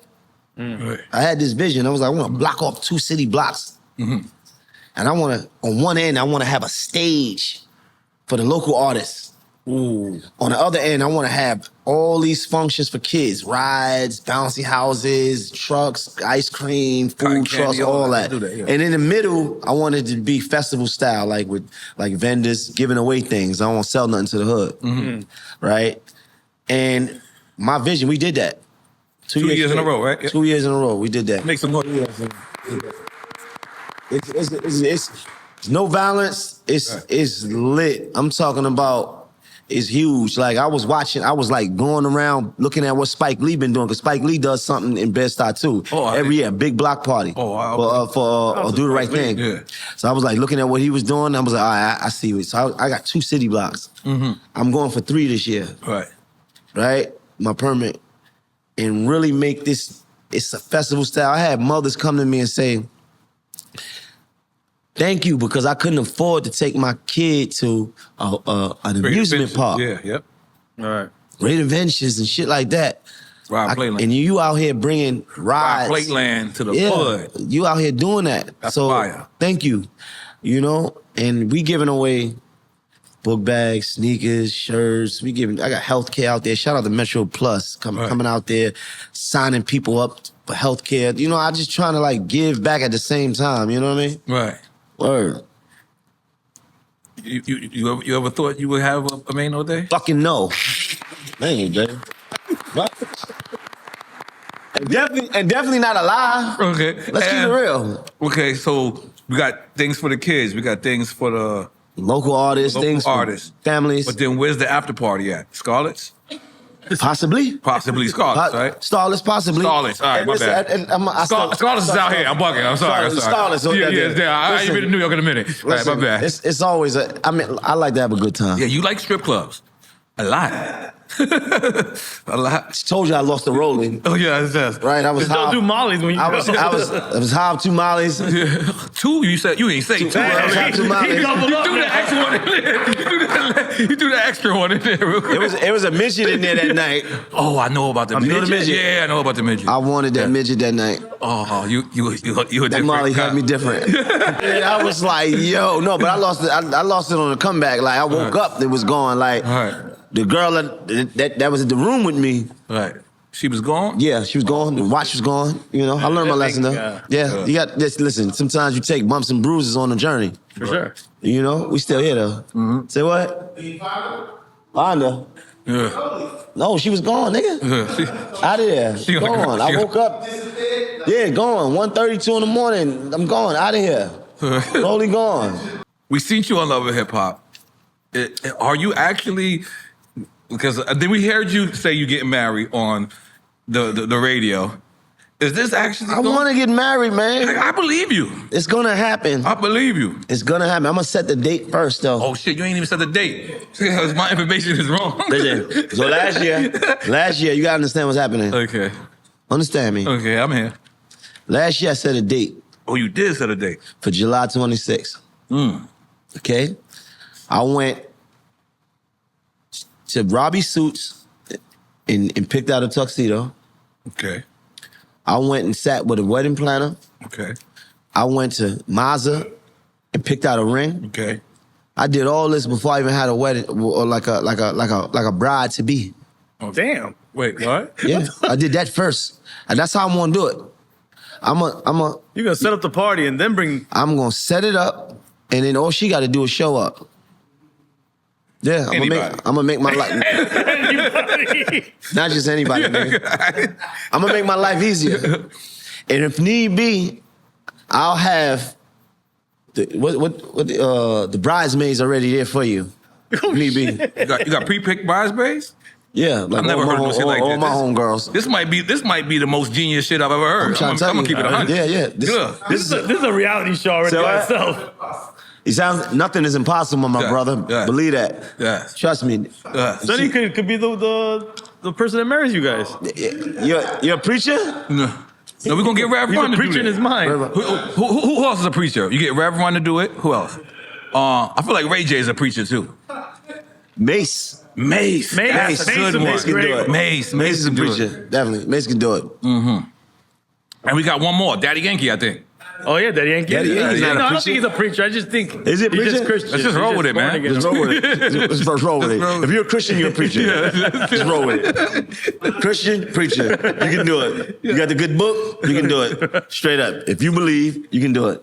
So, who? Oh, Malice. That's who I was looking for. Malice. Malice. Yeah, He's a preacher? Yes. Yeah. If you believe in the Lord, you can preach. He married a preacher. No, he married Pusha. Nah, he didn't marry Bishop. Pusha. He married married Pusha. I got you. That's just sounding crazy, man. Come on, we Dominican. off, folks. This one the drinks. At my wedding, my preacher gonna fly down. Oh, like Drewski Method Man? Like Drewski, Drewski did it. Method Man? Like, you see how Drewski did it? You gotta have Drewski no. in character do it. Right, you gonna fly down with Louis Vuitton on and all that. Okay. I need one of them niggas. So you really got a wedding plan. I'm gonna replan it because wedding without a bride. I didn't make it to July 26th. That was last year. So I'm gonna announce a new date for this year.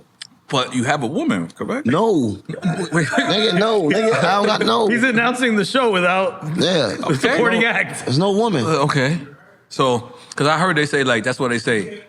And that's why they say at the weddings, and this woman, because it could be anybody, like, or they say this loyal and Method Man because they have the tuxedos. Right. So anybody could go in there, like, I never heard of this. Like how you. Yeah, this is different. Yeah, this is different. This is different. This is different. Who would be your best man at your wedding? I'll have a couple. Okay. A few best men. We have some rappers and regulars. Let's name who. We got to do shit out of the box, bro. Okay. We can't do the same thing over and over Okay. again. So I'll have a couple homies. Lobby boys. Yeah. Lobby boys. Oh, I like that. Let's drink to that. Let's Lobby drink to boys. that. Okay. Definitely. Fucking lobby Well, who would be? boys. So it would be Fab. Okay. Jim. Okay. Dave. Okay. Yep. Why not? Them my guys. What Uncle Murder make your wedding party? Uncle Murder. I love Uncle Murder. No. I love Uncle Murder, man. Because y'all was. I love Uncle Murder. That's my brother. I love Uncle Murder. We started this shit together. I respect that. We started this shit together. Like Right. it's Maino and Uncle Murder records that go all the way back to 2005. Wow. It was Maino, Uncle Murder, Capone and N.O.R.E. Yep. On We got a the record Dog together. Pound. That's right. Like Yep. Yellow Tape is classic. You know what I mean? But I just think, circumstances and time. Mm-hmm. I don't want to say it redefined our relationship because I still feel like, because we never even had an argument ever. Of course. I still feel like the respect is there, but you know, he with 50. And you understand when being with 50, he requires loyalty. He requires the sense of loyalty. Like, nigga, you better not. Right. You know, it's different. Which you is know, real. and then at this point right now, I don't think what we got with 50 is serious. I think that's just for him. It's definitely. I think he's somewhere like laughing at the same time. Murder? 50. Oh, 50. Yeah, I like can see that. when he like throwing little shots at niggas or whatever. Yeah.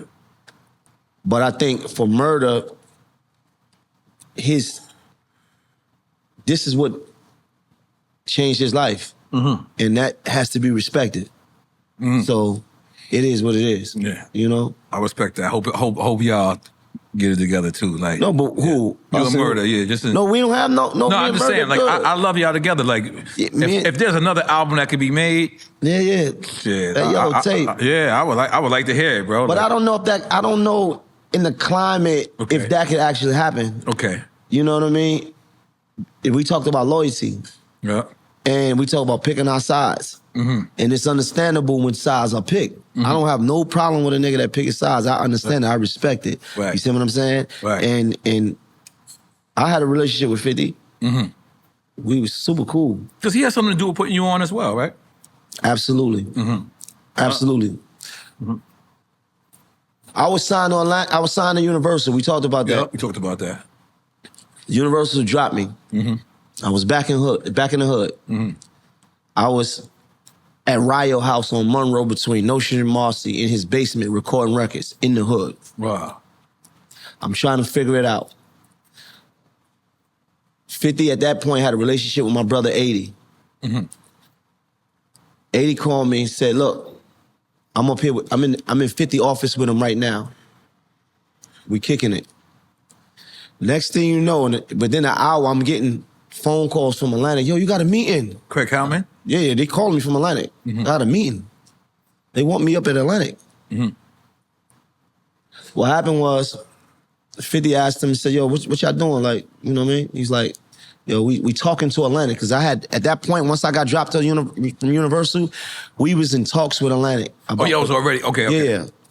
But you know how them talks are. And let me ask you, what regime is that in Atlanta? Is that Craig Cowman? Is that Julie Greenwald? Yeah. Mike Kaiser and them? Or that's Craig Cowman? It's Craig Cowman, but all those people together. Okay, they're together. Okay. So together. That's the old Def Jam coming over. Yeah. Okay. 07. Okay. 50 said to my brother 80, yo, you want me to call over there? Yeah, they talking, but they act like they want to do something. They ain't did it yet. What's up?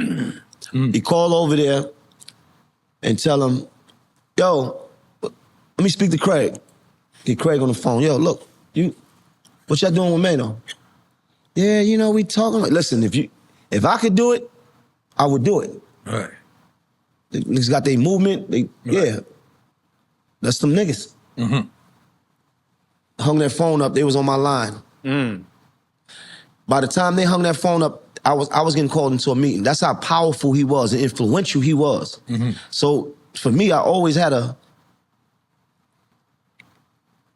when it came to that. Right. That's real. Right. I'm a nigga that I don't never forget that type of shit. Now, mind you, right? I got people upset about the relationship that me and him building. At that time? At that time. Okay. My son, his mother, right? His mother is upset about that because her brother is the person that they blame for shooting him. Wow. Okay, so when they talk about Hamo, that's my son's uncle. My son is named Zane Darrell Coleman. Darrell was his name. I never met him though. So I didn't feel the like a connection to that. Like I just felt like that was just circumstances and you know, and out of respect, I get it that that's the family, you know what I mean? But the relationship that me and him was building, you know, it was like, what, like, nigga, you helped me. Right. So I never forgot that. Right. You see what I'm saying? Mm-hmm. Like, that was something that I always kept with me. Like, this nigga, and I never, and that's all you got to do for a nigga like me. I'm not asking for no song. Mm-hmm. I'm not asking for nothing else. That you did enough, you know? But yeah, so, and even still, with the relationship that me and him was building at that time, I still was hearing shit like, oh, how could you, you know, fuck with somebody that, you know, your son's family, and I didn't, you know, I didn't get it, but you know, it was what it was. No, that's a crazy connection, man. Right. Yeah. And then, what did T.I. have to do? I know we spoke about it earlier. What did T.I. have to do with the beginning of your career? Was that what? Did he come in Atlantic? Tip, yeah. Tip was definitely helpful. Tip wanted to sign me to Grand Hustle. That didn't actually work out. So I never fully signed the Grand Hustle, but I was That was the time they had the big dude. What? Who? On Country Kane. Yeah, Country. Yeah. Shout out to Country Kane. Yeah. Country Kane. Yeah. Right. I never signed to Grand Hustle. We talked about it. We was trying to figure out what that was, because what happened was Atlantic was signing me direct. You know? And sometimes I think like maybe like if you would have did it through T.I., then it would have had to be through him, and you saying right. They were signing me direct. Yeah, it was a better bet. Yeah. For you. Yes. Yeah. He said it was a better bet. I understand what I'm trying to say. Like it's not no cut to split it. Yeah. It was no cut. It was no cutting. It was us. It was hustle hard directly with Atlantic. All right. Now you recently had a picture with Jay, right? Yeah. And it looked like you was relieved, like for some reason. Like it looked like you was like, yo, man, I felt like, now this is me speculating. Yeah. I felt like you had to tell him something at that very moment, and after that moment was the picture. Now I'm speculating. He told me he watched the show. This is when Kitchen Talk was out. This is Kitchen Talk. Yeah. Okay. I was surprised about that. Right. I was like, no, he watches everything. I was super surprised. So that's what that moment was like. He was telling me, yo, man, I watched the show. Like, I'm like, what?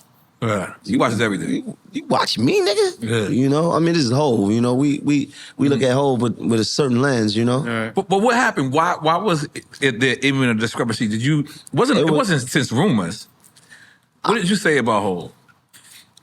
You gotta know that when I came in the game, with a lot of like it's the woo lines. Like you want somebody to say woo. Yeah, like talking crazy, you know, saying shit that not having somebody school me to the game. You see, the thing is, my perception of the game was, at that point, was getting out of prison. I'm telling my niggas, yo, we really who we say we are. Right. We really involved with the shit that we involved with. These niggas is just acting. We can be that. We can show the world. And I had this perception of like, we gonna show them, we gonna out tough these niggas and out real them. Right. Like show the world like they not who they are, and we the genuine article. And that was the most primitive thought ever. Right. Because it's really dumb. Do you think if that line wouldn't have came out, you guys would have embraced each other? Which line? Like, I'm saying you like taking a shot at Jay or whatever. Because I said mad shit. Okay. Early on, I said shit about Jim Jones. The whole song Rumors. I heard Jay was a scary dude and all this shit. Like I'm talking about, like I literally went to Marcy and shit. They was like, yo, he don't come to Marcy, and I'm listening to this dumb shit. He don't come to Marcy. Right? Well, you know, we say that's equivalent to 50's How to Rob. Yes. Yeah. Which kind of inspired me. Right. Of course. Right? Of course. Let's keep it real. And which is inspired by Biggie's fucking R&B bit. Absolutely. But he was just talking about R&B. Yeah. And I'm just talking about the rumors and energy. It's the same format, though. Yeah. All three is the same format. Yeah. So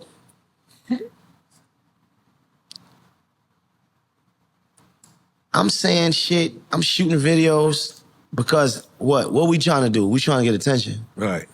So they would call that trolling now. Yep. Right. Yeah.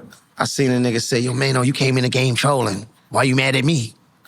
Who, somebody else? Yes, I said, you right. Or somebody else trolling you? Yeah, it's all it makes. So Wait, you admitted to it? right, yeah. You just gotta be honest. Because you know what? Because when you feel like there's no other options, you do what you feel like. It's you got a survival. Can I admit one thing? Yeah. My very first record, LA. That's arguably one of the biggest one of the first trolls. LA. LA. One of the That's true. Damn, you're not supposed to agree like that. It's Easy. true. Yeah. But arguably one of the very first troll records because we had never even been to LA. Like we ain't leave Jamaica Avenue, let alone Jamaica. Like we didn't even know what LA smelled like. Been on the planet for 25 years and still come on. The world is burned like the oh my God. Come on, so we made LA. What? And we never even knew what kind of like we were talking about. And I tell you this.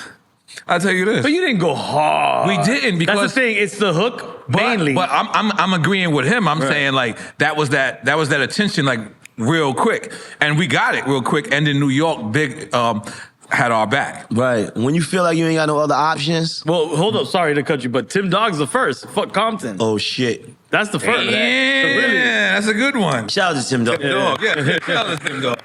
Shout out to Tim Dog for Rest in peace to Tim yeah. Dog. He died? Yeah. Tim Dog died? Didn't he?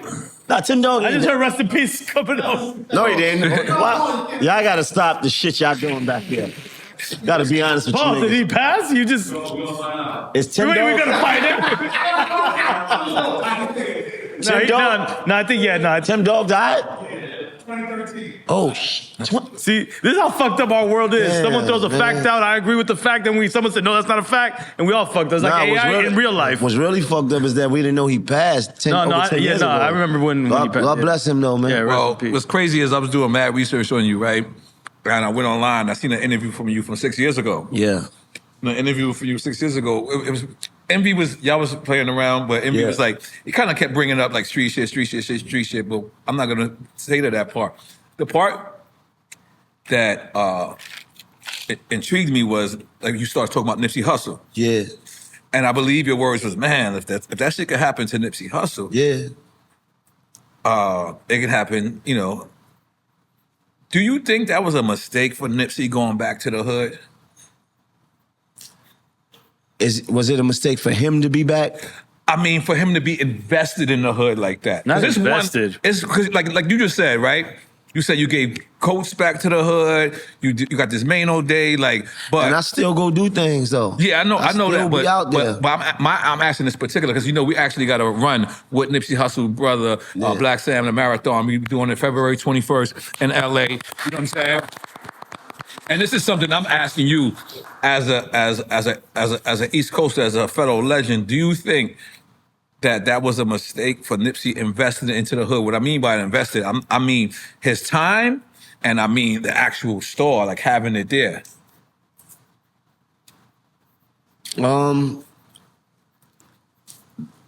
We only would say that in hindsight. Mm-hmm. Right. Mm-hmm. We only would say that because of what happened. Mm-hmm. If had that not happened, we would be like, yo, he a real nigga. Mm-hmm. We would salute him for what he's doing. We would commend him for that.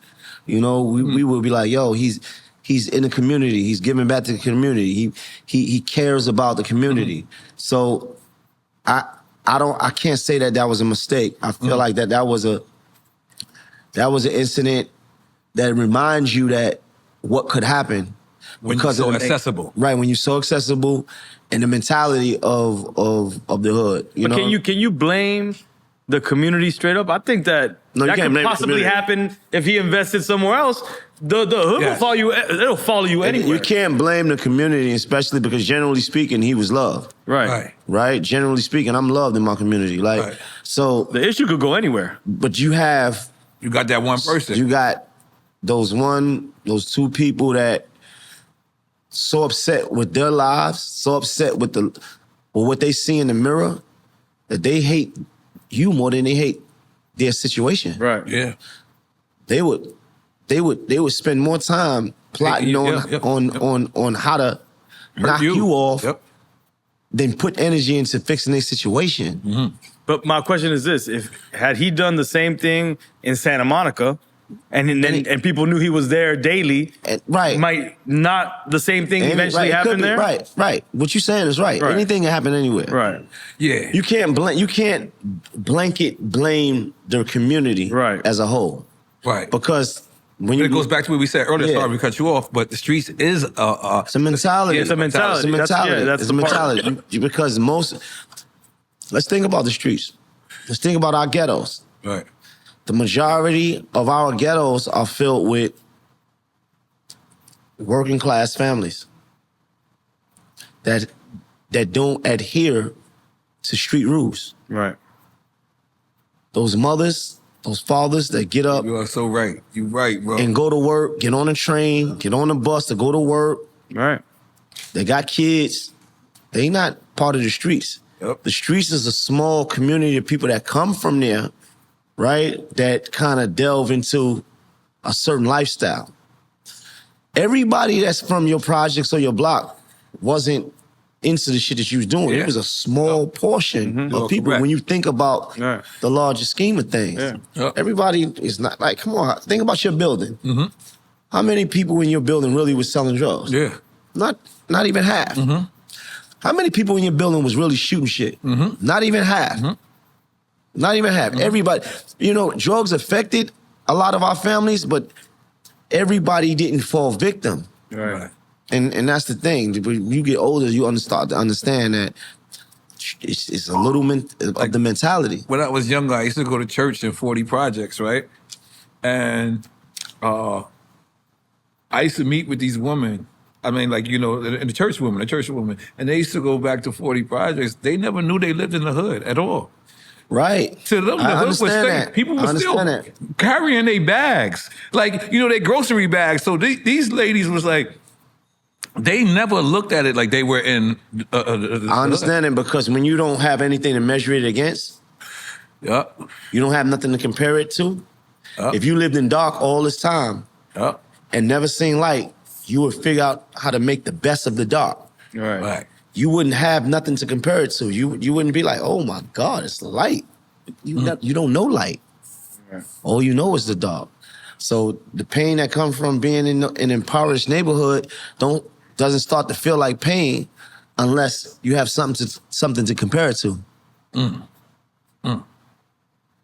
All right, let's go through a couple of your records. Let's go through some more. Damn, that aquarium did look good, bro. That aquarium that shit look crazy. I pictured some little ass things. It was cute. Yeah, I was happy. People were flying in from all over. Yeah, it was like a. So wait, so how did it get destroyed? I think someone backed up into it like Maino did with Kool Herc's on Oh Scooter. my God, don't do that. N.O.R.E, that was I admitted something that I never admitted. Yeah, I had to take that. You do me the alley-oop. for real. What do y'all do me the I hope we alley-oop? have Kool Herc on Drink Champs, and I hope you come and apologize at first. Yeah, we got to get him a new scooter and all that. We gonna have that, scooter, man. For real. Okay. You gonna remember my name? Yeah. Gotta be one of your hardest. Yeah, I've had like fighters that come out to that. Makes you sense. Remember my name. Damn, I ain't even think of that. That is a fighting song. Yeah. Oh, we got to put that on the Run Champs run list. Oh, shit. Damn. Yeah. Oh, yeah. Yeah, inspiration. So where was you at, mentally? First album, man. I'm not glazing you, but let me just let you know how hard your first album is. I was high when I downloaded it. I downloaded the clean version and never knew. Just kept playing the shit.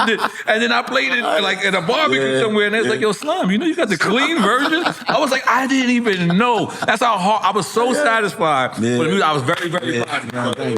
Thank you. Seeing from where you come and and then listening to that, that's one of a perfect album. Yeah, that first album was really. They say you spend your lifetime making your first album. Yes, that's what they say. Because you're talking about your truth, your energy, your life, and all that. Your childhood, turn it into an adult, whatever you've been through in that time, and then you make your first album. And after that, everything else after that, you trying to figure it out. Yeah, like a crackhead getting their first high. Yeah. They keep chasing that same high. Absolutely. Yeah. Absolutely. Yeah. So remember my name. Where's your mentality? Where you at? What studio you at? I'm in I'm in Blast Off Studio. That sounds like a pause. Yeah, it does. Swear to God. Yeah, it definitely does. It sounds like a pause, and I don't even play pause, but it sounds like one. Blast Off Studios. Wow. If it pauses you, then pause. Yeah. I don't even want to ask where that's at. Yeah. In Times Square. Yeah, Times Square, okay. You know, and you know, at that point, like I felt like I had a point to prove musically. Like I'm trying to come with the street shit and this energy, this pain, this, you know what I mean? But trying to paint a picture, you know? Word. Now, in the Tupac movie, you play the niggas that's killing Tupac. Yeah. Is that weird? Like when you go on the West Coast, like because you know how many people said that I don't fuck with you because you shot Tupac? I'm like, nigga, it's a movie. Yeah, nah. You know how many people was mad at me behind that? I ain't gonna lie. You shot Tupac? Yeah. You don't like I really did. Yeah. Like but did you shoot him or you didn't laid him fucking down? I shot him in the movie. What the fuck? Why that sound crazy? My bad. It's all right. I did shoot him. Okay. In the movie though. In the movie. Yeah, I shot Tupac. Yeah. So that sound crazy. I shot Tupac. Come on, guys. Come on, man. People clip shit up crazy. I shot Tupac. Yes. In the movie. Yeah, but your pause is wild right now. Your pause is very editable. All right, hold on. I shot Tupac. In the movie, theatrical. I shot Tupac in the movie. Yeah. There you go. There you go. Shot Tupac in the movie. It was acting, folks. It was acting. Only in the movie, though. In the movie. I didn't realize. I always wanted to ask you that because, like, Pac is not a regular dude. Like, nah, not at all. If you're a Pac fan, you're like a Trump supporter. Nothing can get you away from that hard. shit. Yeah, die hard. Yes. Fanatic. Yes. Niggas in my comments. Listen, I stopped fucking with you ever since I seen you shoot Tupac. What? Right. You stopped. What? You can't even be mad at that though. It's like for this fans. You're like, yeah, you do know. You do know it was just a movie. Lights, camera, action. And then when after this interview where you couldn't pause. When the movie came out. You know, I just had a little part, right? Nigga, you think this is a rap video? Yeah. You think this is a rap video? We told you, nigga, to lay it down. Right. Right? I rented a whole movie theater. Oh, I did the same thing. Theater. Yeah. Whole theater, like the whole room, like 7,200, whatever the seats was. I rented it out. You know what I mean? Just for that part. You know, had a whole bar set up. Like, it was crazy. Yeah. It was nuts. You know, we got to overdo it. Congratulations. Yeah. So, all right. The problem with that, it's not a problem with that scene, but that scene is real Brooklyn dudes. There's Brooklyn dudes in there. Yeah. Was you ever skeptical? Oh, this is a quad studio shooting that you're depicting. No, what shooting you thought it was? No, for a second. I was in Vegas. For a second, I was in Vegas. You was in Vegas? In my mind right now, they never depicted that. Right. They never depicted what that looked like. Right. So, because obviously Benny Boom is the director. Yeah, shout out to Benny Boom. Benny Boom is actually a New York director. Absolutely. He receives slack off top from everyone saying, "Oh man, right, a New York nigga's telling a story." Yeah, I think he's from Brooklyn, right? Is he from Brooklyn? I believe he is. And then he actually hires real Brooklyn dudes to play the bad Brooklyn guy role. Yeah. Like, did you read that and be like, "Wait a minute"? Yeah. Or how did this happen? Listen. I was in a zone. I was in a zone so hard that the nigga that looked like the nigga that played Pac. Yeah. I was asking him, was he okay? Am I hurting you, my nigga? Because Boom told me to just be your natural self. Like spaz out. You was in that position. And I was losing it. The shit that I'm saying, if you go back and listen to that movie, everything that I'm saying in that movie, none of it was in the script. Oh, it shouldn't be. You went in. I'm sorry. You think this is a rap video, nigga? You know what happened to rappers that think this is a fucking video? Oh. Yeah. And the lens is in it on was you crazy. too. Like. It was crazy. I was somewhere else. And I remember like you okay, bro? Because I felt like I was a method actor. I was on. Yeah, I was about to ask you. That sounds like you method acting. I was on the set with the grip the whole time. Like you was ready. For those that don't know what a method actor is a person who stays in character the whole time. Yeah. They go on the set. They do not break character. Yeah. They tell you if his name was Matt Choi, they say you gotta call him Matt Choi the whole time. You gotta call him the character. Call me the character. Method actor is for those that don't know. And so now you went to movie theater. This comes out. Yeah. What is the reaction besides these guys on Twitter? Like, is this like? I mean, your people gonna let soon my part come like, Yeah. Go ahead, Maino. Yeah. My mom's may she rest in peace. She's sitting right next to me. She's like, oh my God, my son is in the fucking movie. Mm-hmm. Even though this is ultra violent, you know what I mean. You know your mom's gonna root for you regardless. For sure. You know? I brought my mom to the movie theater when I was smashing in the movie. I forgot. Christmas. I was mad. I was mad uncomfortable. Was that State Property? State Property. Yeah. I was like, I forgot I had this part, and I'm looking at my mom's like, what the fuck? Cover her eyes. Cover your eyes, mommy. I rented out the whole movie theater the same way. Well, so I know we spoke about it earlier with the acting, but is that something? And I know you said you like producing more. Yeah.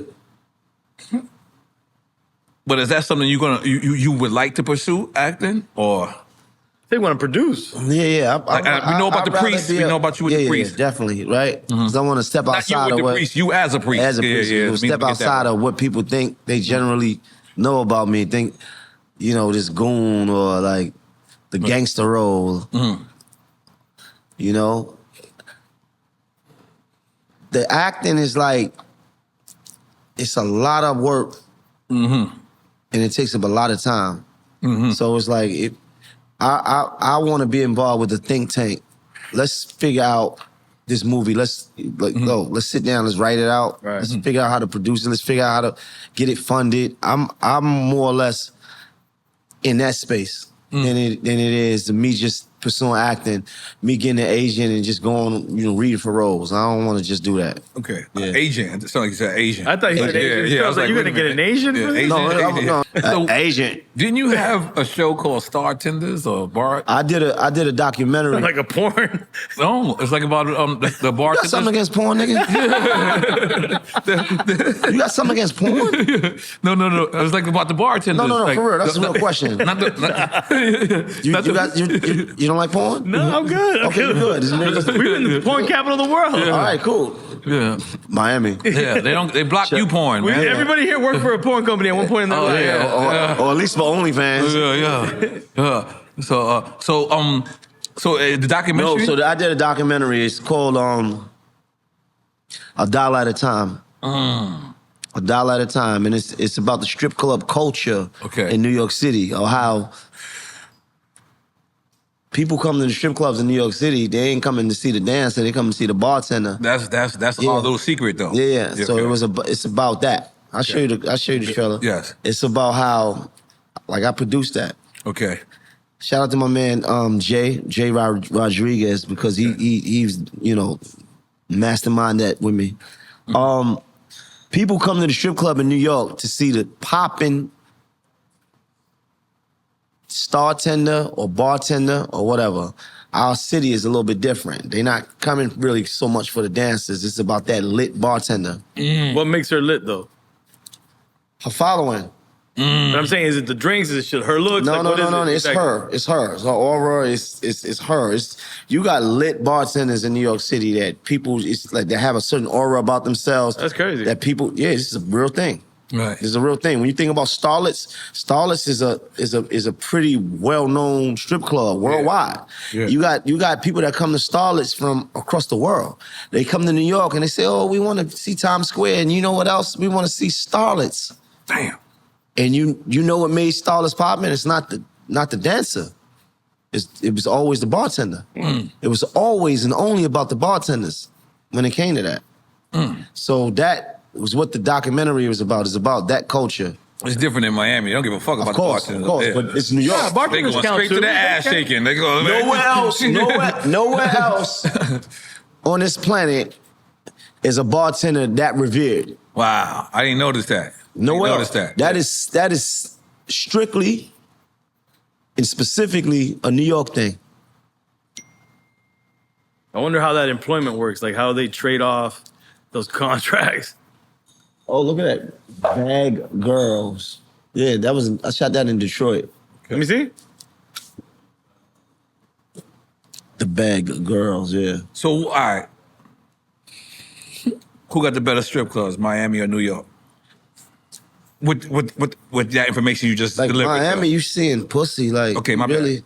I wasn't ready. Like you, yeah. Why'd you get shy away from it? They butt ass naked. Like, he said, "No, pussy, don't talk to me about that." I forgot that part. Pussy is there. Like you singing, like it's real. You can't really compare it. I think. You think that's why the bartenders are more famous? And we got great bartenders down here too, bro. What y'all talking about, man? I'm not sure of that. I think the New York thing. I think the New York thing. I think it's the mystique of them. I think it's the allure of them. I think it's the fantasy of them because you see them on Instagram. Of the bartenders. You think of like a Bernice Burgos. You heard of her? Yeah. Yeah, Never she used to make like $1 million almost a year. Where did she come from? She come from Starlets. Damn, I didn't know that. Okay. That's how you know her. Yeah. She created a brand that started in Starlets, and then she was smart enough to build on that brand. But she worked in Starlets for like, I think 2 years. And made a name for herself. That's how popular these girls get in New York City. Strip club bartenders. What else? All right, so a person coming to New York. I'm just saying, they kind of like strippers too, in a sense. Yeah. That's what I mean. They got pretty much the same They look outfit. like strippers. They look like strippers. That's what I mean. Yeah. So if a person's just coming to New York and they want to have a good time, what strip clubs should they frequent? We already know that. We already know Starlets, but quietly the best strip club in New York. Is Sue's Rendezvous still open? No, damn, boy, you gotta come home. My bad. Like, my bad. You gotta come home. Sue's ain't been around for 15 years. Yeah, my bad. What the I've been hell? out of the game for a long time. Check this out. Rivieras. It's quietly been the best strip club this whole time. They don't do no promotions. They don't do no artists. They don't give a fuck who you is. You ain't coming. You gotta take your hat off. Quietly. They've been the best, and it's late night. It probably don't close about 9 o'clock in the morning. Queens? Of course it's Queens. Because I wanted you to say Queens. that. Yeah, every day I want to say Steinway, that. baby. Yeah. Shout out to I wanted Steinway, you to say, you know, all the strip clubs in Queens, man. Yeah. I don't know how we became the strip it's club always capital. Steinway, definitely. Yes. So, Absolutely. okay, Riviera. Yeah. Let's name the top 5. We got Starlets, Riviera. Name 3 more. Sugar Daddies. I ain't been to Sugar Daddy. I don't know what that is. Where's that at? Queens. Everything is Queens. Wow. Okay, that's Jamaica, right? No. Where's that? That's Steinway too? That's all in, like, everything is in an LIC, Astoria area. Yeah. I ain't been to that one. Long, you know what I mean? Everything is kind of like in that area. Okay. You know? And what else? I want to say Dream. Okay, Dream, I am. It's on Queens Boulevard. Okay, yeah, okay. Perfection. Which one of you niggas said that? Yeah. Which one? Take a Perfection. You said Perfection? Yeah. Perfection ain't been my nigga. Yeah. Perfection? Damn, man. Niggas out of the loop. You niggas ain't been in New York since what, the 80s? You niggas ain't been in New York since the 80s. I see. This is crazy, man. Miami living is good. What was that strip club that was next to the block, Mike Booth? No, not Golden Lady. Golden Lady. I went to Golden Lady with K Slay. Yeah, And you was on a 110 Deep record. We gotta talk about that. But no, I'm talking about on the same block. It was on a like not Sin City. They asked I'm looking for. I'm out of the loops. Sin City. So because the Bronx used to be the king of the strip clubs when I used to go to Bronx and that's where Sue's was. Sue's was up there. Like yeah. So but that was a different time. That's a different time. That was before the influence of the South. Okay. And with the influence of the South, with the music, the culture changed. So the strip clubs that we got now is not like those. Right. Okay. It's different. Even though we have our own version of it, it's not like that. It's not like Golden Lady or Sin City and none of that. It's like bartender driven. Right. You know, it's heavy, heavy BBL. Right. Okay. You know, and it's heavy Queens. All right. That means BBL means like butt lips. You know what fucking BBL is. Good. Come on, stop this shit. I'm out of the game. I'm 17 years. You're not that far. Come on, let me get away. Let's take a shot for that. Yeah, take a shot. Take a shot. I'm gonna take a shot. Yeah. Ooh, okay. Not tequila. But so, let's talk about you drinking tequila. Are you a tequila drinker? Is that your go-to drink? Like, you going to Starless, it's that night at Riviera, you going to order tequila? Because tequila, they say it to kill you. Yeah, I think tequila is the hot drink. Yeah, it's very healthy, just so you know. Yeah, I feel like it's the hot drink. Everybody's doing it. Like, you on 1942, Don Julio, Reposado, Clase Azul. Like, it's the thing to do. I think it's like a fad. It's cool. You know?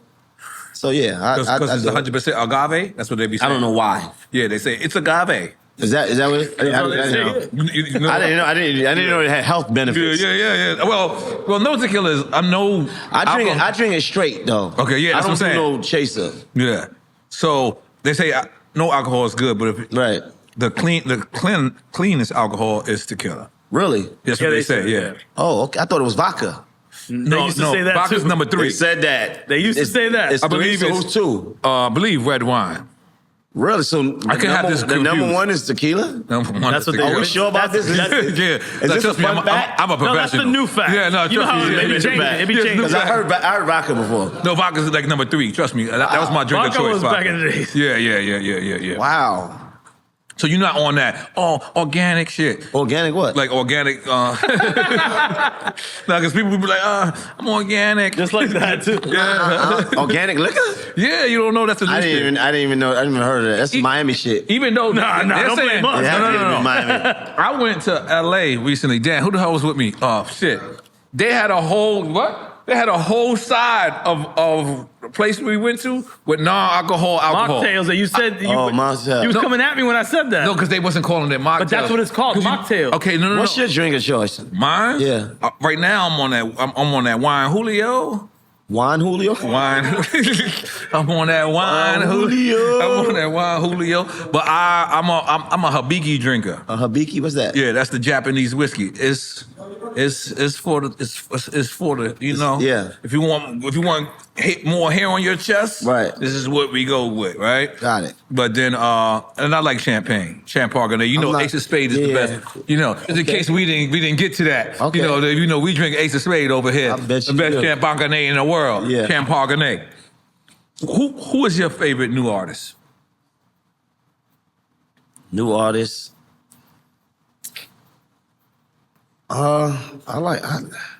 Who's a new artist right now?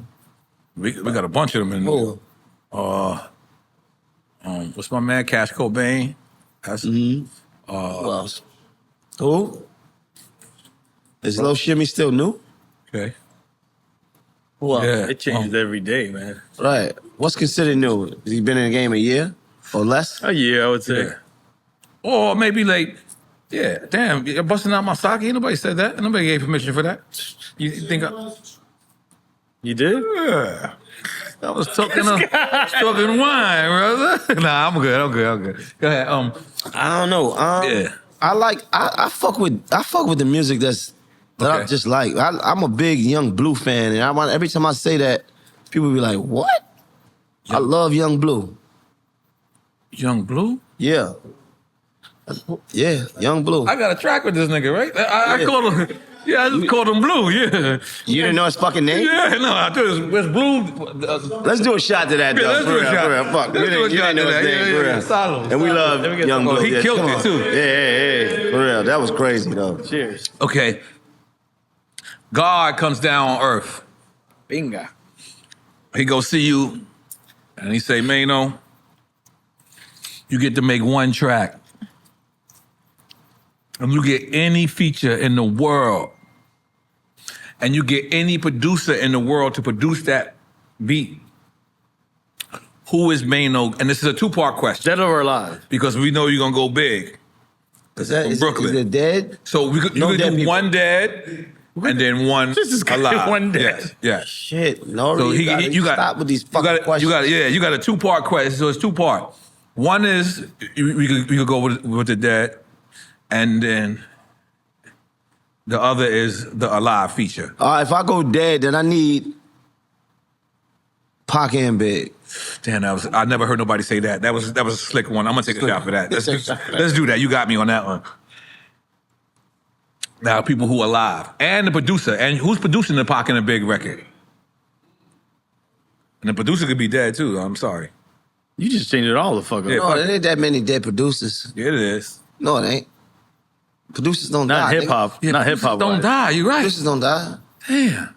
And if they do die, it's not by gun violence. Yeah, they are immortal. Yeah. You're all right. Yeah, they live forever. All right, so who's producing that?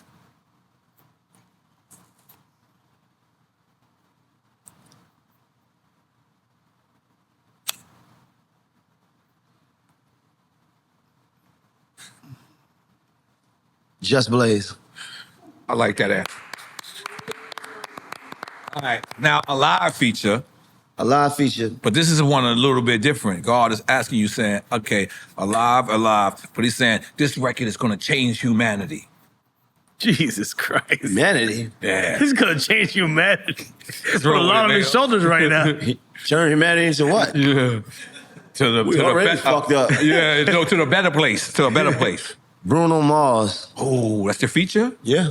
Now, who produces that? Damn, who produces that? That got to be like, what's his name? Dr. Who? Not Doc. That would be a good one. But Quincy Jones, man. But they can't be leading the witness, man. Quincy Jones left us. May rest in yeah. peace. Mm-hmm. So these people that's alive. Yeah. Yeah. Who?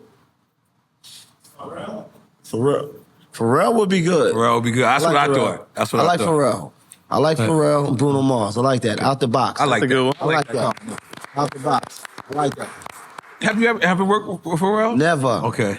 Unfortunately, I wasn't that lucky. Okay. Not that fortunate. Yeah, no, it would happen. No, I hope so. Pray to the heavens.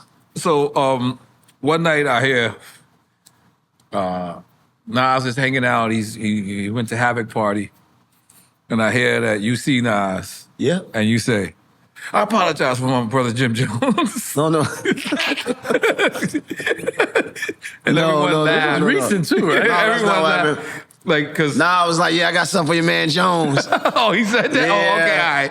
Okay. And then we laughed, and he was like, I'm just fucking with you. It's all good. Yeah. You know, Nas is a good sport. Like, he get it. It's all love, you know what I mean? But what happened was, I told Nas, I said, listen, a really close friend of mine's is in love with you. Like, this female who's... Oh, shit. I didn't know where this is going. No. She was, you know, shout out to Rose. She is in love with Nas, and she met Nas before, but she was just too afraid to tell him how she felt. So she always bugging me about, hey man, can you introduce me to Nas? Like, I just want Nas. I'm like, Nas don't want you. Right. How bad? Right, but then it's like, why would I say that? Yeah. That's bad for me to blocking do. Her blessings. I'm blocking her blessings. So one day she called me and talking this Nas shit, and she says, I really want to speak to him. I said, yo, I'm gonna put you on the phone with Nas. And after this, don't fucking ask me for shit. Okay? So one day she called me, and I'm like, yo, I got Nas on the line. Okay? She like, for real? Like, for real? I said, yeah, for real. She don't know that I called my homie and was like, listen, I need you to play like Nas.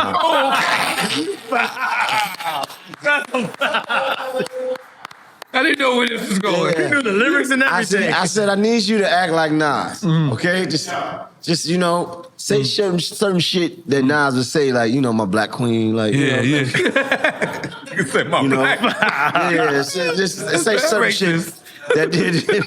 Yo, forgive me. Say, you know, that Nas is a knowledgeable guy, like, you know, this is Nas, and you know. He said, all right, I got it. And he didn't get the assignment the right way. Who your homie? My homeboy. Okay. He gets on the phone, and the first thing he says is what? My black queen, my black queen, my black queen.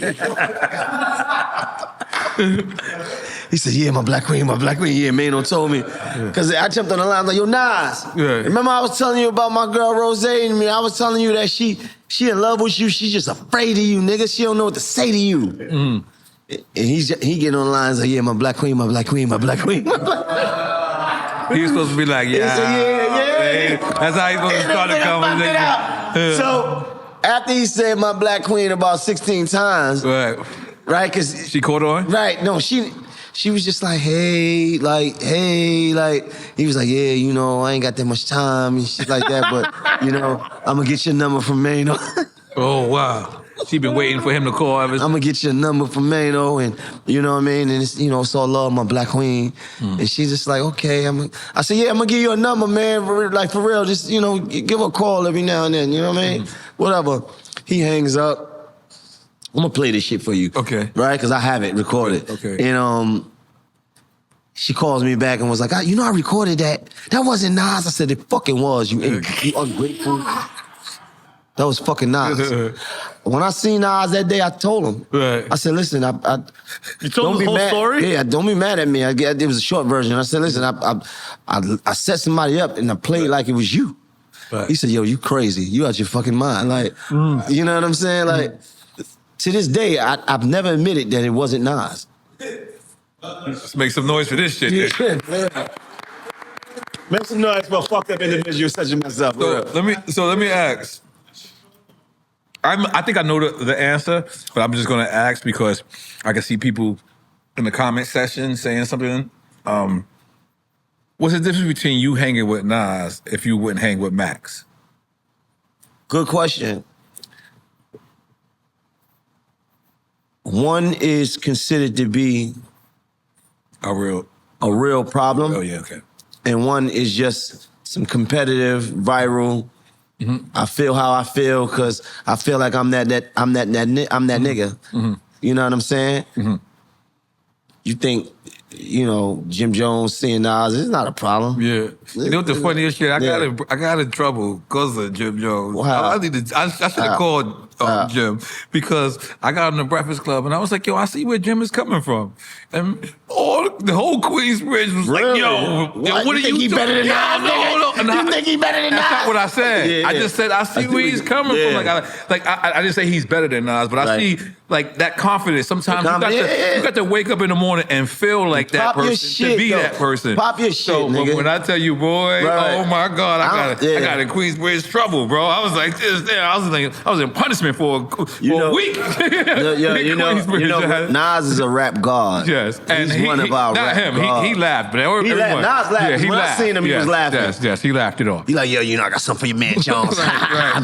You know what I mean? Right. It ain't nothing. It's all love, right? So the competitive nature of hip hop, right? For a nigga like Jim, he popping his shit. He feel like he's the most improved nigga. He's rapping his shit. You know, he's doing what he do, right? Is it really a disrespect? No. But for the fans, they like, how dare you? Right. How dare you? Nas is a rap god. You could never compare. But at the end of the day, he understands the algorithm. He's saying some shit that's going to have everybody talking, and it worked. When do you think it turns into disrespect? Like, what makes it disrespect? It didn't. I love that. That never turned. I'm not asking about that specific Okay, all right. I'm asking in general. Like, well, he asked me about the difference between the Nas situation and the Max B situation. In the Max B situation, there's a situation where there was a real discrepancy. You know, and who am I to say what's serious and what is not? I'm from the thought of if nobody got dropped, nobody got shot, nobody got hurt, then it ain't really that serious. Right. But that's just who I am. I can't project that on somebody else because a certain level of disrespect could be that serious. It could be lifetime serious. You know what I'm saying? So, you know, I think that's what the difference is, you know? I felt like I was watching y'all show once and I had asked Jim, and I believe Jim was like, no. And I believe y'all never spoke about it again. No, we have. Oh, okay, off there? Yeah. Okay. Yeah, again, this is something that I wish, like, you know, hip-hop, certain things we could get over. I wrote him a long text one day. Okay. Like talking about, because I felt like you were trying to fix it. Absolutely. And this is me just spitballing because I don't know, right? Like I said, man, Jim is my man. Like I love Jim Jones, man. Like, you know, I got to see him in the beginning, and I also got to see Cameron. But let's speak about. Do you think that him and Max? What do you think could be fixed more? Him and Max or him and Cam? I personally wish we could get to a space that we all sitting in a room together. That's fire. Yep. I respect that. That's what I personally wish. Like I wrote him a long text one day. Jim. Yeah. Right. It was just on my mind. Right. Just because I'm a nigga that understands what it is to have lifetime problems with niggas. It's just certain niggas that I can never fix it with. But from my perspective, I was like, is this something that could be, rectified? And I sent them a text and I expressed to him how I felt. Right. And at the same time, I was just like, yo, if I'm stepping over boundaries, just understand that as a brother, this is just how I feel. Like, you're trying to do the right thing. Right. And, I was just basically like, yo, this is something that I feel like will look better if we all kind of embrace a different level of maturity. You know what I'm saying? But he let me know, like, yo, I respect where you coming from. Right. And I love you, my nigga, as a brother, but this is something else for me. And I gotta respect that. Because there was rumors at one point when Max came home that there was going to be an interview with Max and Jim. Right. Just them two? I believe on Jim's show, Artist to Artist, right? I never heard that. It's a rumor I heard. That would have been through a couple of camera guys that I know. I think that would be dope. I think that would be awesome. I think that would be... And just them two? That'd be like some Oprah shit. Like, it don't need nobody else. Yeah. Right. You see what I'm saying? Because I know Max. I got a relationship with Max. You knew Max before I actually knew Max.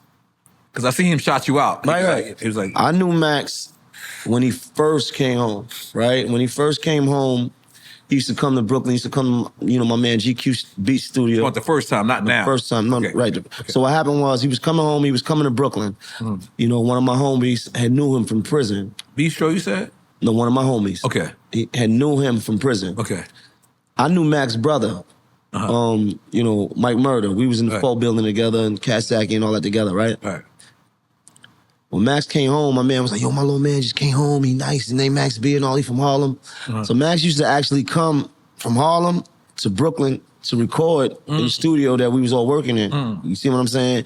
He used to scream hustle hard and all that, But their relationship was more defined than I was just meeting them. Right. They had the relationship. So there was always respect between us, right? But our relationship was never in the space of me and a Jim Jones. It never got to that. You see what I'm saying? So me feeling how I felt as far as definitely don't have an issue with Max B. I don't have that. No, I don't have no issue with him at all. But I was just saying that as a friend, and we talked about that earlier, and we get money together, we got business together, our families know each other. I just wanted to respect that in that moment. Because sometimes, us both, man, living in this industry, sometimes there's real beef, and then sometimes there's rap beef, and then sometimes there's just like in between, right? Like we gotta have those measures. When do you think a beef goes too far? I'm not talking about Jim and Max or Jim and Cam. I'm talking about for you, when you think a line is drawn. You've been, you know what I mean? I feel like when certain things are said that we just can't take back, it's certain people that I just could never, without naming the people, can you give me an example of what that looks like? You don't have to name the people. When you make me feel like when I see you, it's on site, yeah. I need to get with you. Then but you gotta understand everything that happens on the internet is not made for a violent outcome. Like I ran into Troy Ave. He was at a fight. I was at the fight. I seen him. He had his baby in his hand. Vegas, right? Vegas. Right. Did you see the footage? Yes, I did. I didn't want no smoke. Right. That's real. I don't want no smoke. That's real. And we got to understand what real beef is and what having a discrepancy is. Me and him had a what I felt like is a discrepancy. I'm not looking for you, my nigga. In fact, I'm trying to find a way to say this without feeling like it's disrespectful. If I'm beefing with a nigga and I see how far he willing to take it, I don't want no smoke with him. If I'm beefing with a nigga, any nigga, and I understand that he's willing to get on the stand and point on a nigga and demonstrate on a nigga, he's a stronger man than me. I don't want to smoke with him because where we come from, if we call a nigga a rat, either we gonna do what? We can only do two things with him. Either you gonna do something about him or you gonna leave him alone. So in that instance, I don't want no smoke with you, brother. Live your life. You got a beautiful family. Do your thing.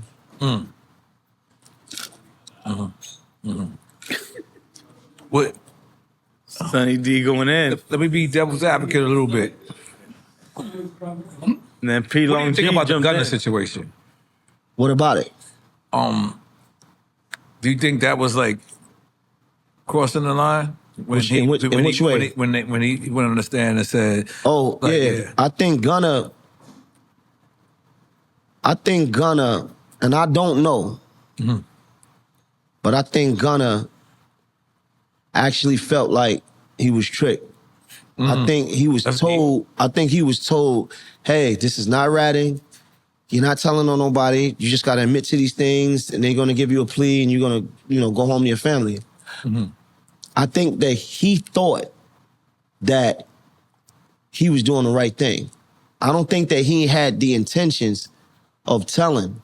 That's what I think that he thought. I don't know. That's what I believe. He didn't understand that what he was saying was in 100% contradiction of what the defense is saying. We saying we a rap label. We not a gang. Right. You was told to say that it is a gang. It's a gang, yeah. And that you witnessed crime. And you was a part of it as well, right? So that's the issue. That's where the line was drawn. But the thing is this: intent is very, very, very important when you understand what snitching is. Explain that, please. If I get caught with 2 or 3 guns,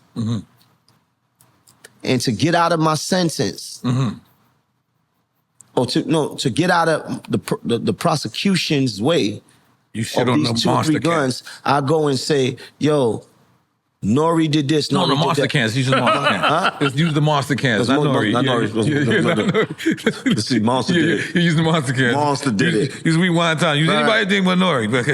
If I intentionally,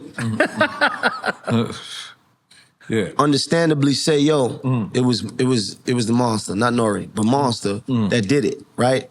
That did whatever, Right. Because I'm trying to get out of what happened to me. I got caught with 2 or 3 guns. Like, I'm trying to get out of that. So I don't want to deal with that.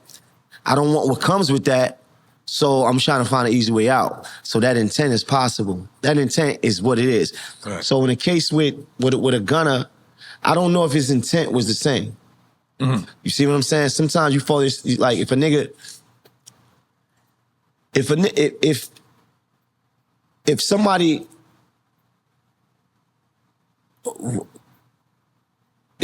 did something and that you was around,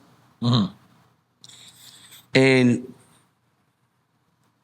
the police could ask you, "Yo, who was there?" You say, "Yeah, it was me and Monster. We was together." They use that to incriminate the other person. Are you really telling? I wasn't intending. You could be like, I wasn't intending to tell them. They just asked me who was there, and then I was saying that it was me and Monster. You see what I'm saying? Something that might have been obvious. So intent is definitely